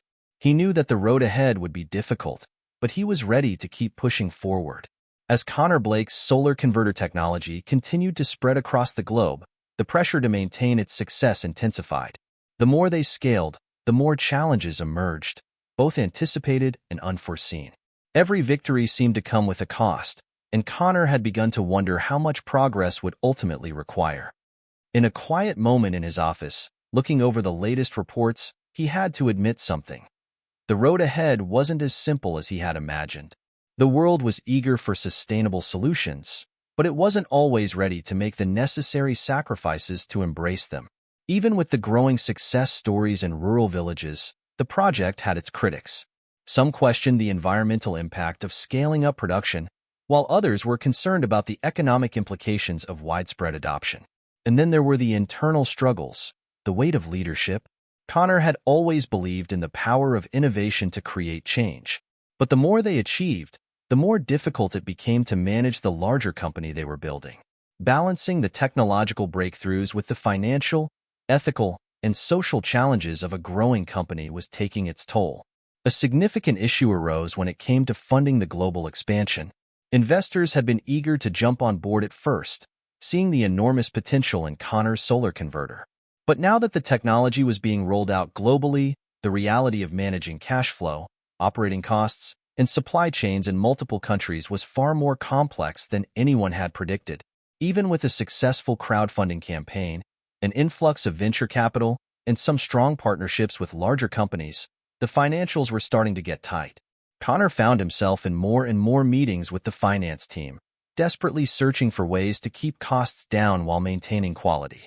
The costs of raw materials had skyrocketed with demand, and while the new battery technology had alleviated some of the pressure, it still wasn't enough to offset the rising costs of labor, transportation, and factory operations. Scaling up had proven to be exponentially more expensive than Connor had initially anticipated. To make matters worse, several key investors were beginning to voice concerns about profitability. One major investor, a prominent venture capital firm, demanded that Connor pivot his company's focus to larger-scale projects and commercial sales. They wanted fast returns, not the long-term vision Connor had championed. "I didn't sign on for a charity," one investor said bluntly in a meeting. "I signed on for a profitable business. We need to see growth, and we need it now." Connor sat back, his stomach in knots. He understood the pressure. They were all looking for the same thing, success. But what they saw as growth was fundamentally different from his own vision. He wasn't willing to sacrifice quality or the mission for short-term gains. If they didn't share his long-term goals, it might be time to part ways. The financial strain wasn't the only dilemma Connor had to face. There were also the ethical questions that had started to surface about the environmental impact of scaling up production. While the solar converter's primary goal was to reduce carbon emissions and provide clean energy, the extraction of raw materials for manufacturing, the very materials that made the technology possible, was raising concerns among environmental groups. A vocal faction of climate activists began to call out Connor's company, accusing them of contributing to the destruction of ecosystems in places like South America and parts of Asia. The solar converters used specific minerals that, although not rare, required mining in environmentally sensitive areas. Connor had never wanted to cause harm to the planet. His entire mission was about protecting it. The realization that his company might be contributing to environmental degradation was a painful one. "I've spent years working on this," Connor said to Sophia late one night, pacing his office. "I'm trying to do good, but now it feels like we're trading one problem for another." Sophia, who had been by his side since the early days, put a hand on his shoulder. "It's the nature of innovation, Connor. You solve one problem, and new challenges emerge. But you're the one who's always found a way to turn challenges into opportunities. This is no different." That was the hardest part for Connor to accept, the fact that every solution had unintended consequences. The question was no longer whether he could innovate, but how he could innovate responsibly. How could they scale up without compromising the very values that had brought them here? After countless meetings, consultations with experts, and sleepless nights, Connor realized that the time had come for a bold decision. He couldn't continue to chase growth at any cost. He couldn't let the pressure from investors or the weight of public opinion push him into compromising his principles. "We're going to change the game again," Connor said, standing before his team. "It's not just about the technology, it's about the entire system. We need to be a part of the solution, not just in terms of energy, but in every step of the process. We need to reduce our environmental impact from start to finish." The team listened intently, knowing this was no small statement. They had already achieved so much, but the road ahead required a new kind of leadership, a leadership committed not only to technological progress but also to social and environmental responsibility. Connor's new plan was ambitious. He would build a fully sustainable supply chain, working with partners that aligned with his vision for ethical sourcing. The idea was simple in theory. Find suppliers who used recycled or renewable materials, use clean energy in production, and offset emissions wherever possible. They would also invest in green technology for transportation and reduce waste in their manufacturing processes. It wasn't going to be easy, and it would undoubtedly slow down the current pace of production. But it was the right thing to do, and Connor knew that the long-term success of the company depended on it. As Connor took the first steps toward implementing his new plan, he also began to feel the personal price of his decisions. The constant balancing act between his passion for the project and the weight of his responsibilities was taking its toll. His relationships with friends and family, particularly with Sophia, began to fray as he became consumed by work. Even with the monumental successes, he found himself more and more isolated. Sophia noticed it first. She had been with him through every setback, every breakthrough, but lately, it seemed like Connor was pushing her away. There were fewer dinners together, fewer quiet moments to talk about anything other than the business. The pressure was consuming him, and it was starting to show in his personal life. "Connor, you're not just building a company," she said one evening, as they sat together on the balcony of his apartment. "You're building a life. Don't forget about it." Connor looked at her, his eyes tired but filled with gratitude. "I know," he whispered. "I'm just scared that if I stop now, if I don't keep pushing forward, we'll lose everything we've worked for." Sophia smiled softly. "It's not about losing everything. It's about building something that lasts. But if you lose yourself in the process, what's it all for?" Connor's heart sank. She was right. He had spent so much time focusing on the future that he'd neglected the present. But it wasn't too late. He could still find balance. He could still have both, the future he dreamed of, and the life he wanted to live. Connor Blake had spent the last few months reworking his company's entire strategy, focusing on sustainability and ethical practices. But despite the steps forward, the cracks in his leadership and personal life were becoming harder to ignore. His decision to slow down production and focus on a more responsible approach had been met with mixed reactions, both externally and within his own team. Investors who had been eager to see rapid returns were beginning to grow impatient. The delay in scaling had hurt their bottom lines, and some began to question whether Connor's vision was still viable. Meanwhile, within the company, tensions had risen. The people who had followed Connor through the highs and lows of their startup journey were now feeling the strain of uncertainty. For the first time since the company's inception, Connor found himself at a crossroads, unsure of how to move forward, not just with the business, but with his relationships with his colleagues and, most importantly, with himself. Sophia had been the rock that kept him grounded. Her unwavering support and sharp insights had been essential in the early days of the company. But as Connor became consumed with the demands of scaling and restructuring, their relationship began to suffer. Dinner conversations, once filled with laughter and dreams, now revolved solely around strategies and next steps. Even their occasional trips to escape the pressure seemed to only be temporary fixes. "I miss us," Sophia said one evening as she sat on the couch beside him. Connor was working late again, eyes glued to his laptop as he scrolled through financial forecasts. "I know," Connor replied, not looking up, "but this is bigger than us, sophomore. This is everything we've worked for. If I don't get this right, it's all for nothing." Sophia's face softened, but there was a hint of sadness in her eyes. "It's not all for nothing, Connor. We're doing this because we believe in something, because we want to make a difference. But making that difference doesn't mean losing everything else. I don't want to lose you in the process." Connor felt a pang in his chest, guilt creeping in. "I'm trying, sophomore. I swear I am. But I don't know how to fix this. I don't know how to make it all work." Sophia's expression was one of understanding, but also of frustration. "You have to let go of the idea that you have to do it all alone. We're in this together, right? And that means trusting that sometimes we need to take a step back to move forward. We can't build a future if we're constantly looking over our shoulder." The words hit Connor harder than he expected. He had been so focused on the future, on the company, on changing the world, that he had forgotten the most basic lesson he had learned from Sophia in the beginning. That success wasn't just about the destination. It was about the journey and the people you shared it with. But it wasn't just personal relationships that were being tested. The company's investors were growing restless. While some were willing to wait for the long-term payoff, others were increasingly vocal in their displeasure. At a quarterly meeting, the tension was palpable. "Connor, we're running out of time here," one of the investors, Charles McAllister, said bluntly. "You've been promising us sustainable growth, but at what cost? We need to see results. Not next year, not in 5 years. Now." Connor sat at the head of the table, a tight knot forming in his stomach.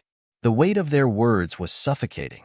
He had always believed in his vision, in the potential of his solar converters to change the world. But he also knew that without the backing of his investors, that vision wouldn't come to life. "I hear you, Charles," Connor responded, trying to keep his voice steady. "But you have to understand, the vision we're pursuing isn't just about short-term profits. We're not here to just make money. We're here to make a real impact." "Impact is great," Charles said, his voice dripping with sarcasm. "But how long can we wait for that impact to translate into numbers? Your new model is slowing us down. You need to focus on scaling faster. We've put millions into this, and we need to see that it was worth it." Connor's heart raced, but he stood firm. "I won't compromise our values for short-term gain. If that's not something you can get behind, maybe it's time to part ways." The room grew silent. Charles looked around at the other investors, his gaze hard and calculating. Finally, he sighed and stood up. "You've got one last chance, Connor. Don't waste it." As Charles left the room, Connor let out a breath he didn't realize he had been holding. The pressure was mounting, and every decision felt like a high-stakes gamble. Connor knew that rebuilding trust within the company would be just as difficult as rebuilding it with his investors. He had been so focused on innovation and scaling that he had neglected the very people who had helped him get there. But now, it was time to repair those relationships, starting with his core team. He called an all-hands meeting in the company's main conference room. The team had been growing, but even with the expansion, Connor knew that the people who had stuck with him from the beginning were the ones who had to feel like they were a part of this journey. If he wanted to lead them to success, he had to remind them of why they were in this together. "I know we've been through a lot," Connor began, standing at the front of the room, "and I know the changes we're making have been difficult, but I need you all to know something. This company, this mission, isn't just about me. It's about all of us. Every single one of you has a role to play in what we're trying to achieve. And I couldn't do it without you." The room was silent, everyone waiting for him to continue. "I've been so focused on the future that I forgot to pay attention to the present," Connor admitted. "I've neglected the most important thing, the people who made this possible. I let the pressure of scaling, the weight of expectations, push me away from the very people who made this company what it is." He paused, making eye contact with each of them. "I can't do this alone. I need you, all of you, to help me build this company in a way that reflects our values and our vision. If we're going to scale, it has to be together, every step of the way. I want to hear your ideas, your concerns. I want us to grow as a team, not just as a company." For the first time in months, there was a sense of relief in the room. People smiled, nodded, and exchanged glances, feeling like their voices were finally being heard. The following weeks were filled with honest conversations. Connor spent more time with his team, listening to their feedback and encouraging open dialogue. The culture of the company began to shift from one of top-down leadership to a more collaborative environment. As Connor made time for personal connections, he also found that he was more energized and focused on the work itself. And then, a breakthrough came. With renewed trust from his team, they were able to develop a new version of the solar converter, a more efficient, cheaper, and even more sustainable model. By focusing on the process, not just the outcome, they were able to improve the product without sacrificing their core values. The tides had started to shift for Connor Blake. After months of internal struggle and strained relationships, the company was finally moving in the right direction. The new, more sustainable version of the solar converter was ready for global release, and Connor had managed to secure the trust of both his team and some of his more skeptical investors.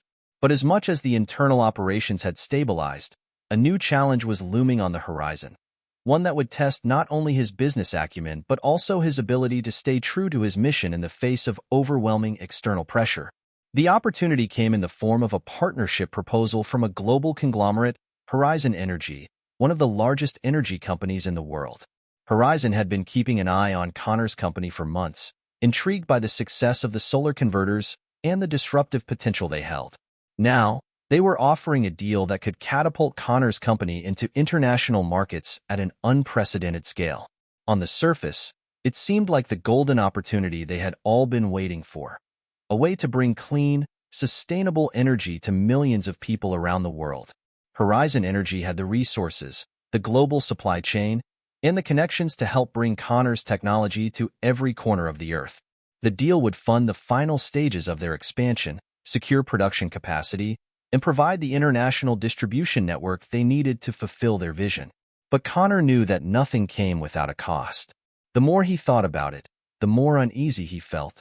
Horizon Energy was a massive corporation, and like all big players in the energy sector, they had their own interests. They were known for being aggressive, often disregarding the environmental costs of their operations for the sake of profit.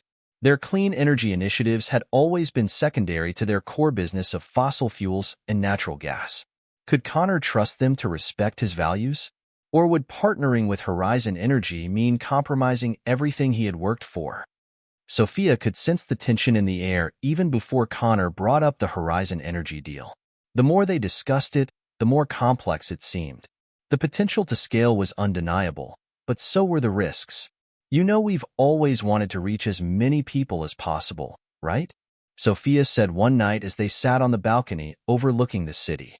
"This could be our chance to change the world in a way we never imagined. Clean energy for the masses." Connor stared into the distance, his thoughts racing. "But at what cost, Soph? Horizon's business model is still rooted in fossil fuels. They've made some moves towards sustainability, but at the end of the day, they're still part of the problem. What happens when we sign this deal? Will we just become another cog in their machine? Sophia frowned, her fingers tapping nervously on the armrest. I get it. You're worried about losing control. But we can't deny that their resources could take us places we can't even dream of right now. We're talking about reaching millions, billions, maybe. With our technology, Connor sighed deeply. He had always prided himself on his integrity, and the idea of potentially selling out to a corporation like Horizon left a bitter taste in his mouth. He had always believed that technology could change the world, but he also knew it could be co-opted by bigger forces with agendas of their own. If we partner with them, Connor said slowly, we lose our independence. We lose control over how the technology is used and who controls it. What happens if Horizon pushes us to prioritize profits over sustainability? What happens if they start manufacturing in places with little regard for environmental impacts? Sophia's expression softened. Connor, I don't want you to lose sight of what this is about. You've always wanted to make a difference. But sometimes, making that difference means taking a leap, taking the resources and platforms you need to reach people you couldn't on your own. Connor looked at her, torn. I know. I don't know if I'm ready to risk everything we've built for the sake of a partnership that might not align with our values. Despite his doubts, Connor knew he couldn't make this decision alone. He called a special meeting with his team and some of his closest advisors to discuss the proposal in detail. The atmosphere in the room was tense, with each person weighing the pros and cons. It was clear that the opportunity was massive, but so were the risks. Rachel, the company's legal advisor, was the first to speak. This is a big deal, Connor. Horizon Energy is offering a lot of money, but we need to make sure we retain control. If we're going to go down this road, we have to ensure they can't push us into corners we don't want to go into. Ben, the head of operations, nodded in agreement. We have the leverage to negotiate terms that protect us. Horizon needs us just as much as we need them. They want access to our technology, and that's a powerful position to be in. But then Jack, the company's financial strategist, brought up a troubling point. The financial side is straightforward. Horizon can provide the capital we need to scale globally, no question. But what about our brand? We've built our identity around being an ethical, sustainable company. Partnering with a corporation that has questionable practices could alienate our core customers, those who believe in our mission. Connor leaned back in his chair, rubbing his temples. I know. I keep coming back to that. What happens to our values if we sign this deal? Are we just another company with a green facade? As the discussion dragged on, it became clear that the team was divided. Some saw the partnership with Horizon Energy as the opportunity of a lifetime, while others feared the ethical compromises it might entail. Connor found himself standing at the edge of a precipice, staring down at two very different futures. He needed a solution, a way to move forward that preserved the integrity of the company while still seizing the chance to make a global impact. After hours of deliberation, he finally made a decision. We'll negotiate with Horizon, Connor said, his voice firm, but we do it on our terms. We put a cap on their control over our operations. We make it clear that they cannot interfere with our environmental practices, and they cannot dictate where and how we operate. We keep the focus on sustainability, and if they can't commit to that, then we walk away. Sophia, who had been listening quietly, nodded in agreement. If we're going to do this, we need to be sure we're not compromising who we are. We don't sacrifice our mission. Connor turned to the team. I'll make sure the deal benefits both sides, but I'm not going to let Horizon change what we stand for. After weeks of intense negotiations, Connor finally reached an agreement with Horizon Energy. The terms were clear. Horizon would provide the necessary resources for global expansion, but in return, they had to agree to the company's ethical guidelines. No matter the scale of the operation, the environmental impact would remain the top priority. The deal was a victory. Connor had managed to secure the financial backing they needed without sacrificing the values that had defined the company from the beginning. And with the deal in place, the doors to global markets were now open. But even as the papers were signed and the deal was finalized, Connor knew that the real work had only just begun. The challenge now was to scale responsibly. ensuring that every step they took was true to the mission that had brought them here. Connor Blake had secured the deal with Horizon Energy, a monumental achievement that had the potential to catapult his company into global recognition. But the celebration was short-lived. As the announcement of the partnership went public, the backlash was swift and unforgiving. People who had once supported him and his mission now turned their backs, accusing him of selling out. It all started with a single tweet. The environmental community, many of whom had backed Connor's vision of sustainable energy, were livid. Horizon Energy, despite their commitment to clean energy, still had deep ties to fossil fuels. The idea that a company with such a controversial history would partner with a brand that prided itself on ethical innovation sent shockwaves through the green tech sector. Hashtag selling out, hashtag clean energy or greenwashing trended for days, with hundreds of thousands of retweets and messages condemning Connor for compromising his values for a quick cash grab. The critics were vocal, but so were the supporters. Some felt that the partnership with Horizon was the only way for Connor's company to truly change the world. By gaining access to global markets, they would finally be able to push for mass adoption of clean energy. Others, however, argued that Connor had chosen the easy path, aligning himself with a corporation that was not as invested in the planet as he claimed to be. Connor sat in his office late one night, scrolling through the barrage of online comments. His heart sank with every new post. People he had once considered allies in the fight for clean energy were now calling him a hypocrite. The public outcry grew louder with each passing day. News outlets began to pick up the story, with interviews featuring environmentalists and energy experts calling into question Connor's integrity. How could someone who claimed to care about sustainability partner with a company like Horizon? The experts asked. The question resonated, spreading like wildfire through social media. Sophia, always the voice of reason, sat beside him as they watched the latest news segment on TV. The anchor's voice was sharp. Blake's solar converter technology, once hailed as the next big thing in sustainable energy, is now under scrutiny. Many are asking if Blake is really the eco-warrior he once appeared to be, or if he's just another corporate puppet. Connor could feel the weight of the accusations like a heavy stone in his stomach. "They're not wrong," he muttered, his voice hoarse. "Maybe I did make a mistake." Sophia turned to him, her face serious but not harsh. "You didn't make a mistake. You did what you thought was right at the time. You're not a hypocrite, Connor. You're just trying to balance your vision with the reality of making it happen." "But did I sell out?" Connor's voice cracked slightly as he asked the question he hadn't dared to face. Sophia placed her hand over his. "No. You're trying to build something bigger than yourself. Yes, it's hard. But if we're going to change the world, we have to face the backlash. And we have to keep going." The backlash wasn't confined to the public. It began to infiltrate his own company as well. Jack, the financial strategist, was the first to speak up in the next board meeting. "We've got to manage this narrative, Connor. If we let the backlash grow, it could hurt our sales and tarnish the brand we've worked so hard to build." Ben, the head of operations, crossed his arms, his brow furrowed. "I don't know, man. Horizon isn't exactly the cleanest of companies, and people are starting to question our integrity. Some of our partners are even pulling out because they don't want to be associated with them." Connor's chest tightened as the room fell silent. "I know," he said, his voice low. "I know, but I still believe in this deal. Horizon can help us scale in ways we never could have on our own. We've talked about this." Sophia, who had been sitting quietly in the back of the room, stood up and addressed the team. "We've always said we wanted to make a real impact. That hasn't changed. What has changed is how we go about it.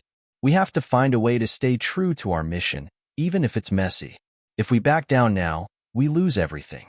But if we stay true to our values, we can prove to the world that we're here for the long haul, not just for the short-term gains." Her words echoed through the room, and Connor saw the glimmer of hope in his team's eyes. They were tired, but they weren't ready to give up. And neither was he. In the days that followed, the media war intensified. Every move Connor made was scrutinized. Every press conference, every social media post, and every public appearance was dissected for signs of weakness. The more Connor tried to defend his decision, the more it seemed like the public was pushing back harder. A particularly brutal interview on morning news now left him reeling. The host, Sarah Graham, began with the usual pleasantries before getting straight to the heart of the issue. Mr. Blake, you've said repeatedly that your company is dedicated to sustainability, yet you've now partnered with Horizon Energy, a company whose track record in environmental issues is less than stellar. How do you reconcile those two things? Connor had prepared for questions like this, but the harsh tone of the interview still caught him off guard. I understand the concerns, Sarah, he began, his voice steady. But Horizon is committed to moving forward with renewable energy, and they've agreed to uphold the ethical standards that our company was built on. This partnership is about leveraging resources to bring clean energy to the world at scale. We can't change the world on our own, but with their backing, we can reach millions, if not billions. The interviewer wasn't satisfied. But aren't you concerned that your company is now being seen as just another player in the corporate game? What would you say to the people who feel like you've sold out? Connor paused, his mind racing. He knew the stakes were high, but at that moment, he realized that the truth was his best weapon. I haven't sold out, he said, the words more forceful than he had intended. What I've done is take the next step. I've always said that clean energy needs to be accessible to everyone, and this partnership gives us the chance to do that. I'm not backing down, and I won't apologize for trying to make a difference on a global scale. Despite the mounting criticism, Connor refused to let go of his mission. But he knew he couldn't do it alone, not anymore. The next morning, he issued a statement to the public. To our supporters, our critics, and everyone in between, I hear you. I understand your concerns, and I share your desire for a world where clean energy isn't just an ideal, but a reality. This partnership with Horizon Energy is not the end of our story. It's a new chapter, one where we can push for greater change, faster. We will hold Horizon accountable to the standards we set, and we will continue to fight for the planet every single day. This isn't about selling out, it's about stepping up. The response was mixed. Some hailed the statement as a step in the right direction, while others felt it was too little, too late. But for the first time in weeks, Connor felt a flicker of hope. He wasn't done yet. His company wasn't done yet. And no matter how loud the critics got, he was committed to proving them wrong. After the public backlash, things took a turn for the worse before they could get better. The deal with Horizon Energy, which had once seemed like the key to unlocking global impact, now felt like a ticking time bomb. As the media continued to scrutinize every move Connor made, tensions within the company also reached a breaking point. Despite the early assurances from Horizon, the corporation's true nature began to reveal itself. The partnership's early months were rocky. The goals set for global expansion seemed overly optimistic, and as Horizon's executives pushed for faster production and cheaper methods, Connor started to feel the pressure of compromising on some of the very values that had brought his company to prominence. The sustainability measures that had been negotiated were being watered down in favor of short-term profit maximization. It wasn't long before whispers of discontent started circulating through the ranks of Connor's own company. Some employees were beginning to wonder if the trade-off was worth it. Was the global reach they were gaining through Horizon's resources worth the potential environmental damage from the corners being cut in production? Was this really the future of energy that Connor had promised, or was it a slick version of corporate greenwashing? Connor knew the time had come for a choice. His integrity was on the line, and if he didn't act soon, the dream he had built could implode in a way he couldn't repair. It started with an anonymous tip. Late one evening, Connor received an encrypted email. The subject line read, "Horizon's dirty secret." Inside, the message was simple but chilling. "They're lying to you. Check the numbers. You're being played." Connor stared at the message for a long moment, his fingers hovering over the keyboard. He had trusted Horizon, trusted that they would hold up their end of the bargain. But the doubts he had been suppressing now rushed back to the surface. Could Horizon really be sabotaging his efforts for the sake of profits? The email contained a series of internal documents, charts, and reports, alleged proof that Horizon had been misleading not only him but also the public. Their green initiatives were underfunded, and their commitment to sustainability was little more than a marketing tool to greenwash their image. Worst of all, Horizon was allegedly sourcing cheaper materials from companies with questionable environmental practices, a practice that went directly against everything Connor had promised his customers. He was stunned. The next morning, Connor called an emergency meeting with Sophia and the core team. Everyone knew something was off, but no one had anticipated the magnitude of what they were about to uncover. As he opened the documents on the projector screen, the room fell silent.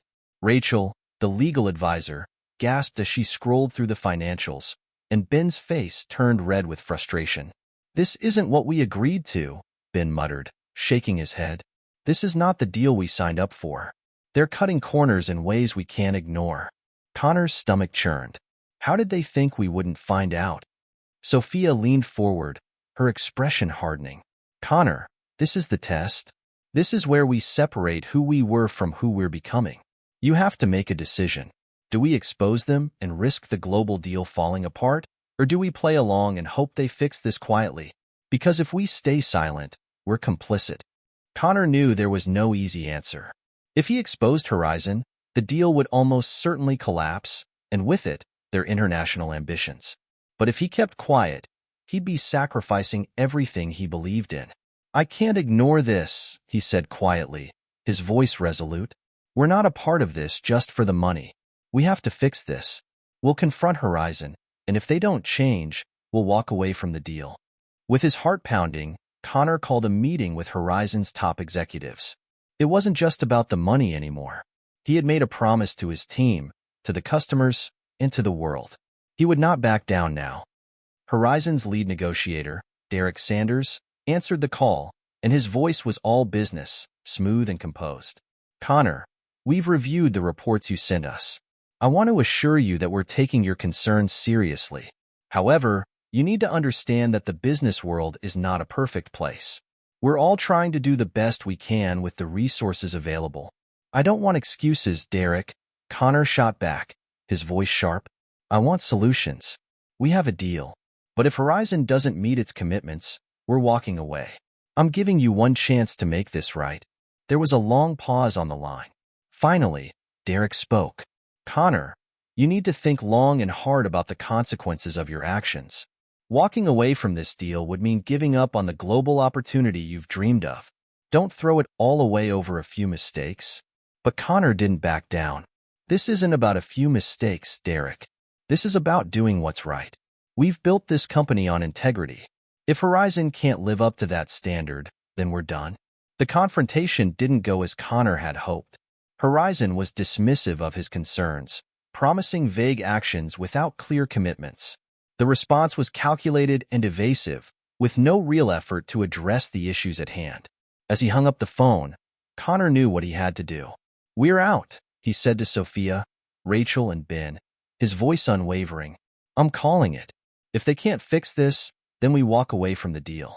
We can't compromise our mission for the sake of growth." Sophia's eyes softened with understanding. "Are you sure about this, Connor? Walking away means giving up the chance to go global. It's a massive risk." "I don't care about the global deal if it's built on lies," he said. "We can find another way. But we're not sacrificing who we are." The decision to walk away from Horizon was not a popular one. The media went wild, painting Connor as a bold visionary who had chosen integrity over corporate greed. While some lauded him for his decision, others criticized him for abandoning what could have been a transformative opportunity. The investors were furious. "You're throwing everything away," one of them yelled during a tense phone call. "This could have changed the energy landscape forever. Are you really willing to walk away over a few minor discrepancies?" But Connor stood firm. "I'm willing to lose it all if it means keeping my integrity. There are other ways to make a difference." The public response was a mixed bag. Some saw him as a hero, while others branded him a fool. But in the end, Connor knew that no matter the cost, his decision was the right one. With Horizon out of the picture, Connor's company was at a crossroads. But he was not alone in this fight. His team rallied behind him, and slowly, they began to rebuild. They restructured their operations, focusing on transparency and finding smaller, more ethical partners. Their mission had never been clearer: to make clean energy accessible without compromise, regardless of the obstacles in their path. The road ahead would be long, and there would be no guarantees. But Connor Blake had passed the test. His integrity had been preserved, and that was worth more than any deal or partnership could ever offer. Walking away from Horizon Energy was a choice Connor Blake would never regret, but it came at a great cost. The media circus that followed his decision only added fuel to the fire, and the company was thrust into a period of intense scrutiny. Investors pulled out, stock prices dipped, and some of his loyal employees began to question whether the fight for integrity was worth it. But Connor had always known that doing what was right wasn't easy, and now more than ever, he was determined to rebuild the trust he had lost. He couldn't afford to focus on the negative. What mattered now was proving that he could rebuild stronger than before, not just for himself, but for everyone who had believed in the mission. The first step was acknowledging the damage done. Connor gathered his remaining team in the conference room, a smaller group than before, but one filled with people who had stood by him through thick and thin. His face was tired, but resolute. "We lost a lot when we walked away from Horizon," Connor said, his voice steady but laced with the weight of what they had been through. "I'm not going to sugarcoat it. We lost investors, we lost some partners, and we lost a lot of momentum. But what we didn't lose is our vision. What we didn't lose is our integrity." Sophia, who had been there every step of the way, stood beside him. "We've always known that this wasn't going to be easy," she said, her voice calm but filled with the strength Connor had come to rely on. "But we've also known that the world needs what we're doing. Clean energy isn't just a business, it's a mission." Rachel, the legal advisor, looked around at the team. "We need to rebuild trust with our customers, our partners, and most importantly, with ourselves. We've got a lot of work ahead of us. But I believe in this company, and I believe in Connor." Connor felt a surge of gratitude for his team. He'd lost so much, but the core group that remained was unwavering. They were ready to rebuild, and with them, Connor knew they could start fresh. The first order of business was to regain the trust of their loyal customers. They began with a public statement. Connor took to social media and video platforms, addressing the community directly. "I made a mistake, and I will not hide from it. But I want to make one thing clear. I will never sacrifice our mission for profit. When I walked away from Horizon Energy, I knew that I was taking a huge risk, but I could never look myself in the mirror if I had allowed us to be a part of something that didn't align with our values. The road ahead won't be easy, but I promise you, we are going to rebuild this company on the foundation we originally set: honesty, sustainability, and integrity." The response was mixed at first. Some customers stood by him, praising his transparency, while others questioned whether his commitment to clean energy was still genuine. But Connor refused to let the backlash dictate his next steps. He knew the road to redemption would be long, but he also knew it was possible. One of the keys to rebuilding was finding a new partner, one who truly shared their commitment to sustainability. It wasn't just about finding a business deal. It was about finding a partner who believed in the same principles that Connor and his team held dear. After weeks of meetings, they founded in Evergreen Solar, a smaller, up-and-coming renewable energy company with an impeccable track record. Their focus on innovation and sustainable practices matched Connor's vision, and they were eager to collaborate on a large-scale solar project that would set a new standard for the industry. The deal was small at first, but it was exactly the kind of ethical partnership Connor needed. Working with Evergreen Solar gave the company the credibility it needed to begin building again, and their customer base started to grow steadily once more. Sophia was thrilled. "This is exactly what we needed. An ally who shares our values and is committed to the same long-term goals." Rachel, too, was cautiously optimistic. "It's a fresh start, but we need to be careful. We can't afford to make the same mistakes twice." While the new partnership gave them some breathing room, Connor knew that true rebuilding meant more than just securing new deals. It meant re-establishing the brand as a beacon of integrity. He hired a public relations team and began crafting a new narrative for the company, one that emphasized their unwavering commitment to transparency, sustainability, and ethical practices. Their marketing campaign was bold, true to the earth, true to you. The company started publishing every aspect of their operations, from production methods to supply chain practices, to ensure that customers knew exactly where their products were coming from and how they were made. They even invited customers to tour their manufacturing facilities, offering full transparency and building a stronger bond with their community. It wasn't an easy sell, but the customers who had stuck with them through the Horizon fallout began to come back. Slowly, they started regaining their momentum, one loyal supporter at a time. It had been months since Connor made the decision to walk away from Horizon Energy, and while the company was no longer in free fall, the weight of rebuilding still loomed large. The true test, he realized, wasn't just about financial recovery. It was about whether they could maintain their integrity in the face of pressure, whether they could continue to do things the right way, even when it seemed like the world was telling them to take shortcuts. One evening, Connor sat in his office, looking out over the city. The skyline was dotted with wind turbines and solar arrays, symbols of progress. But he knew that progress was never linear. There would always be setbacks, but what mattered was how they responded to those setbacks. Sophia knocked on the door, entering with a fresh cup of coffee in hand. "How's it going?" she asked, setting the cup down on his desk. Connor looked up, a small smile on his face. "We're getting there. It's slow, but we're getting there." Sophia sat across from him. "I have to admit, I was worried when we first walked away from Horizon. But you've done the right thing. We've rebuilt our team, our reputation, and now we're going to prove to the world that we can change the energy game the right way." Connor nodded, his eyes focused. "It's not just about what we do. It's about how we do it." The final piece of the puzzle fell into place when a large government contract for sustainable infrastructure came up for bid. Connor's company, with its renewed focus on ethical practices and transparent operations, was one of the few that met all of the requirements. This contract would be their chance to scale up like never before. As Connor stood in front of the bidding committee, he felt a sense of calm. He didn't need to sell them on a perfect future. He just needed to show them that his company could be trusted to deliver. And in that moment, he realized that rebuilding trust wasn't a destination. It was a continuous journey. The road to recovery had been long and fraught with challenges, but Connor Blake had proven that he was capable of more than just leading a company.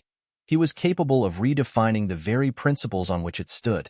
The recent success with Evergreen Solar and the fresh partnership with the government had sparked a renewed sense of hope. The trust was slowly coming back. But even as the company began to regain its footing, Connor knew the true test was yet to come.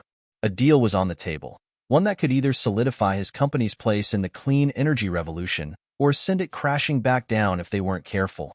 The new government contract was enormous, a project that would provide sustainable infrastructure for thousands of homes and businesses in underserved communities across the country. Winning it would propel Connor's company into a new league, global recognition, guaranteed revenue, and an even larger market share. But with that potential came enormous pressure. The government had invited bids from the top clean energy companies in the world. Connor's company was one of the few chosen to present its vision for the project. This was their chance to show that they were more than just a reaction to a corporate crisis. They were now a legitimate player, worthy of trust and capable of delivering on a global scale. Connor stood before the team, his face more serious than it had been in months. "This is it," he said, his voice steady but filled with intensity. "This contract could change everything for us. It will put us on the map in a way we've never been before. But we can't let all the progress we've made so far distract us. We've got to make sure our proposal is perfect, not just in terms of numbers, but in terms of our commitment to sustainability." Sophia nodded. "This is a chance to prove that we can deliver at scale while maintaining the integrity we've worked so hard to build. We've got one shot at this. Let's make it count." Rachel, the legal advisor, looked over the documents they had prepared for the bid. "The requirements are strict. We'll need to outline everything in detail: supply chain transparency, energy efficiency standards, and long-term sustainability projections. We can't afford to leave anything to chance." Connor could feel the weight of their expectations pressing on him. They were all counting on him, but more importantly, they were counting on the company he had rebuilt. This was not just about numbers or technicality. It was about the future they were all working toward. Just when things seemed to be on track, Connor received a phone call that sent a shockwave through his plans. Horizon Energy, the very company he had walked away from, had learned about the contract and was attempting to undercut him with a last-minute proposal of their own. Their bid was backed by deep financial resources and a proven track record of large-scale projects. The government had started to seriously consider their proposal. Connor had expected competition, but he hadn't anticipated Horizon's bold move. He paced around his office, feeling his frustration mount. He'd hoped that the damage he'd caused them by walking away would keep them at bay. But Horizon had recovered, and they were now gunning for the same contract. Only this time, they were better prepared, and their price point was significantly lower than Connor's. Sophia, who had just walked in, noticed the tension in Connor's posture. "What's going on?" she asked. "Horizon is making a play for the contract. They've undercut us on price and are using their deep pockets to appeal to the government. If we don't adjust, we could lose everything." Rachel joined the conversation. "We can't compete with them on price alone. Our commitment to sustainability and integrity isn't something they can replicate, but the government might not care about that if the numbers don't add up." Connor's mind raced. "We can't back down now. We've come too far, and we can't let them win with tricks and shortcuts. We have to make them see the value in what we're offering, true sustainability and transparency." As the deadline for the bid submission approached, Connor and his team realized that they had to do something radical to stand out. Their proposal was already based on transparency and sustainability, but now they needed to deliver something more than just the standard pitch. They had to show the government exactly why their model would be more beneficial in the long run, both financially and environmentally. It was Sophia's idea. What if they invited the government officials on a tour of their facilities to witness firsthand how their technology was different? At first, the idea seemed risky. If the officials didn't see the potential in person, the entire plan could backfire. But Connor saw the logic. If they couldn't convince them with words, they could show them the results. This was their opportunity to demonstrate the value of integrity in a world that often chose expedience over sustainability. They invited the highest-ranking officials to a private demonstration of their clean energy solutions. They walked them through their solar farms, their wind turbine systems, and the innovative new technology they had developed to reduce carbon footprints. They opened every door, showed every piece of data, and explained their commitment to long-term impact. The officials were impressed.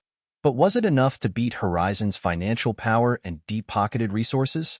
The day the government made its decision, Connor was at his desk, trying to stay calm.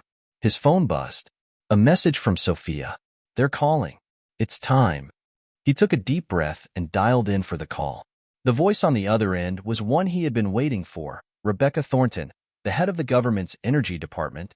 "Connor, thank you for your patience," she began, her tone warm but professional.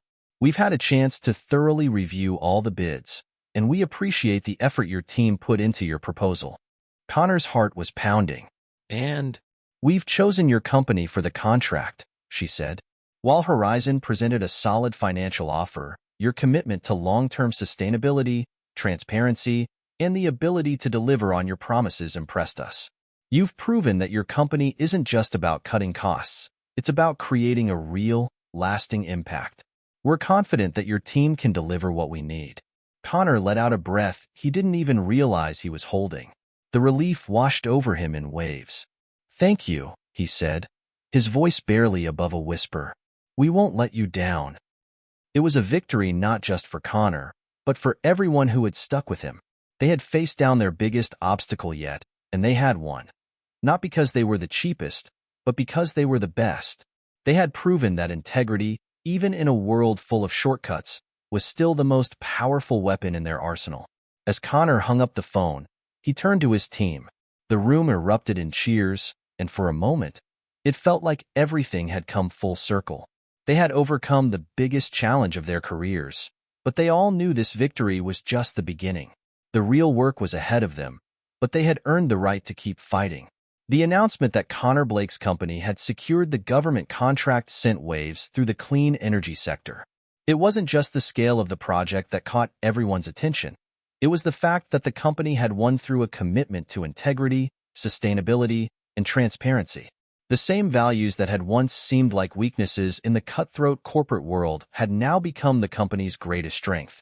In the weeks following the win, things moved fast.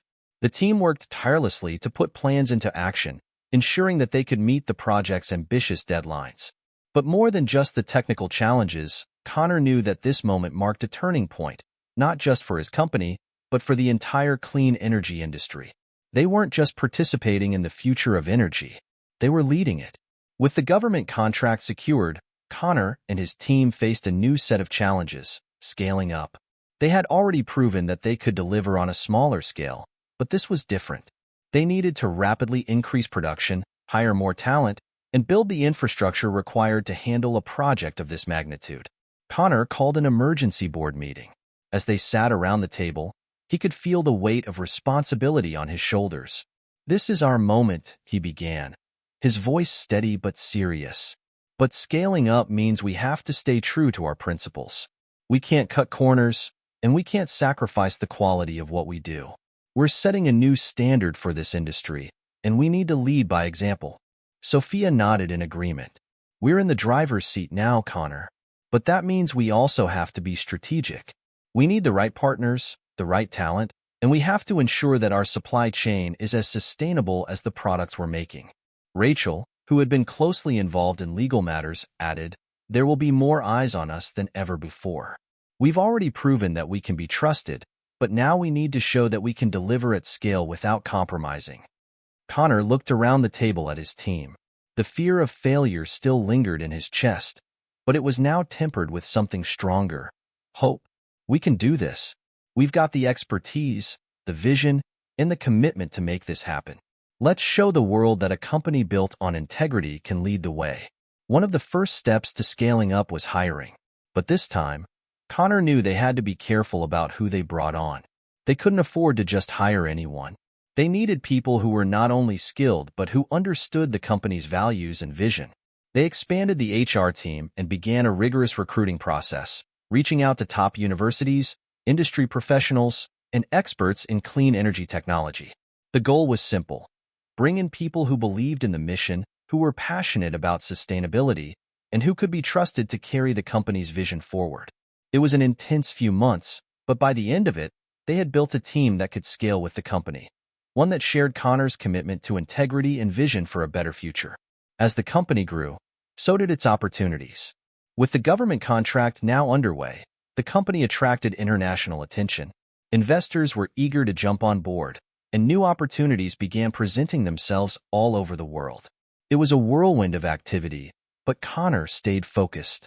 The first few international deals were smaller, but they allowed the company to establish a presence in Europe and Asia, where renewable energy was quickly becoming a priority. They worked closely with local governments and businesses, always ensuring that their commitment to transparency and ethical business practices remained at the forefront.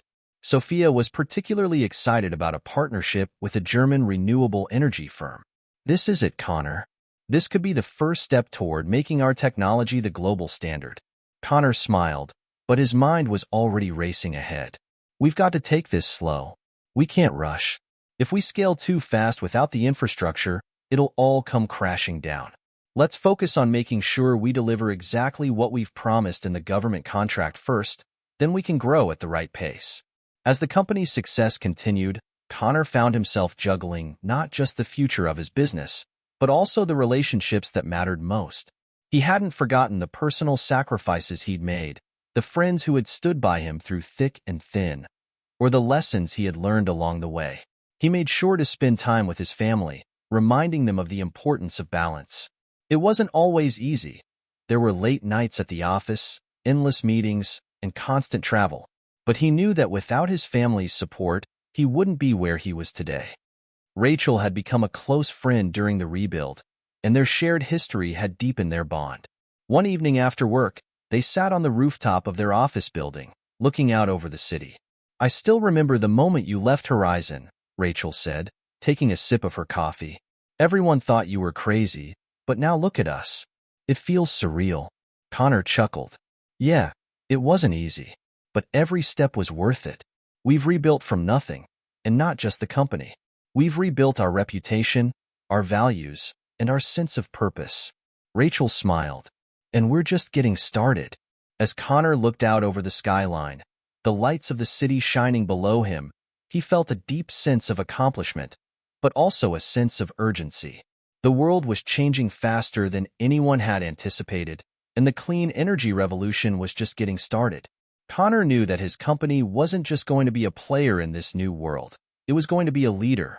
But leadership came with its own set of challenges. As they expanded globally, they would face new obstacles, more competition, and increased pressure to deliver on their promises. But Connor was no longer the same man he had been when he first walked away from Horizon Energy. He was stronger, wiser, and more confident in his mission. He knew that no matter what happened, he would keep pushing forward, staying true to the principles that had gotten him this far. "Let's make this count," he whispered to himself. As the company moved into its next chapter, it was clear that Connor's journey was more than just a story of business success. It was a story of what happens when you choose to do the right thing, even when it's hard, when you refuse to compromise your values for the sake of profit or convenience. It was a story about trust, and it was a story about how a single individual, armed with conviction and integrity, could change the world. And this was only the beginning. Connor Blake had come a long way from the days when he was just a young entrepreneur with a dream. The road had been paved with hardships, risks, and moments of self-doubt. But every challenge had made him stronger, more resilient, and more determined to leave behind a legacy that was greater than just a successful business. Now, with the company on the verge of becoming a global leader in clean energy, he understood that the true measure of success wasn't the size of the empire he built, but the impact he had on the world and the people around him. The team had done it. They had navigated the global stage, secured major contracts, and made their mark in industries across continents. But Connor's vision was never just about profits or accolades. It was about transforming the way the world thought about energy, sustainability, and the future. And as the company celebrated its most successful year to date, Connor began to think about what came next. The stakes were higher now. The world was watching. It was time to solidify what they had worked so hard to build. The government contract was only the beginning. Now, with a stronghold in renewable energy, Connor's company was poised to lead the charge in the next great environmental revolution. Their clean energy solutions were being integrated into cities across the world, from Europe to Asia, and even remote areas of Africa, where access to sustainable energy had been limited. Connor didn't just want his company to be known for technology. He wanted it to be known for change, the kind of change that could impact future generations. They had already started investing in energy education programs aimed at inspiring the next generation of engineers, innovators, and leaders in clean energy. But he knew they couldn't rest on their laurels. "We need to think bigger," he said to Sophia one evening as they sat in his office overlooking the city. "We've proven that we can build the future of energy, but now we need to make sure we're shaping the future of how people think about the environment too. We need to turn our success into a movement, something that goes beyond just technology." Sophia, who had become both a trusted advisor and a close friend, nodded. "Absolutely. We've shown that it's possible to run a profitable business while staying true to sustainability. Now it's about scaling our mission, getting governments, businesses, and even individuals to take responsibility for the future." Rachel, who had joined the team on many of their global trips, chimed in, "The beauty of it is that we're already creating the kind of impact people want to be part of. If we keep pushing forward with our mission, we'll attract the right partners, collaborators, and investors. We've already established ourselves as leaders in the industry." It wasn't long before Connor began to step back from the day-to-day management of the company. He had built the foundation. Now it was time to trust the next generation of leaders to take the company to new heights. The idea of passing the torch was a difficult one, but Connor understood that leadership wasn't about holding onto power. It was about empowering others to succeed. He began to focus more on advocacy and speaking engagements, sharing his journey and his vision with the world. He was invited to speak at major global conferences, where he addressed business leaders, policymakers, and young innovators on the importance of sustainable business practices and the potential for technology to address the world's biggest challenges. Connor's message was clear. Sustainability isn't a trend, it's the future. And the future is now. His words resonated far beyond the clean energy sector. Companies in tech, finance, and even manufacturing were starting to adopt greener practices, inspired by his example. As Connor traveled around the world, meeting with thought leaders and policymakers, he saw firsthand how his company's success was creating a ripple effect. Not only were businesses embracing clean energy, but they were also considering the environmental impact of their supply chains, production methods, and waste management systems. The corporate world was waking up to the reality that the future of business would be defined by sustainability, not just financial success. In some places, like Northern Europe, the shift was already well underway. Cities like Copenhagen and Amsterdam were not only implementing clean energy solutions, but were also integrating sustainability into their urban planning. There was a focus on reducing waste, improving transportation networks, and ensuring that energy sources were carbon neutral. In emerging markets, however, the change was more challenging. While there was a hunger for sustainable solutions, the infrastructure was often lacking. Connor found himself working with local governments and NGOs to create partnerships that would allow renewable energy technologies to be integrated into developing economies. He saw this as the company's next big challenge, helping the world's poorest regions access the clean energy they needed to thrive. Years passed, and Connor's company continued to thrive. What started as a small but passionate venture into clean energy had evolved into a global force for good. It wasn't just about the renewable energy systems they built. It was about the culture they cultivated, one that valued people over profits, sustainability over shortcuts, and integrity over expedience. Connor had done what few business leaders ever managed. He had created a company that wasn't just a collection of products and services. It was an idea, a movement, a way of thinking that transcended borders, industries, and generations. The real legacy of his work wasn't in the energy systems, but in the values he instilled in everyone around him. The importance of doing the right thing, even when it was hard, and the power of believing that you could change the world, one step at a time.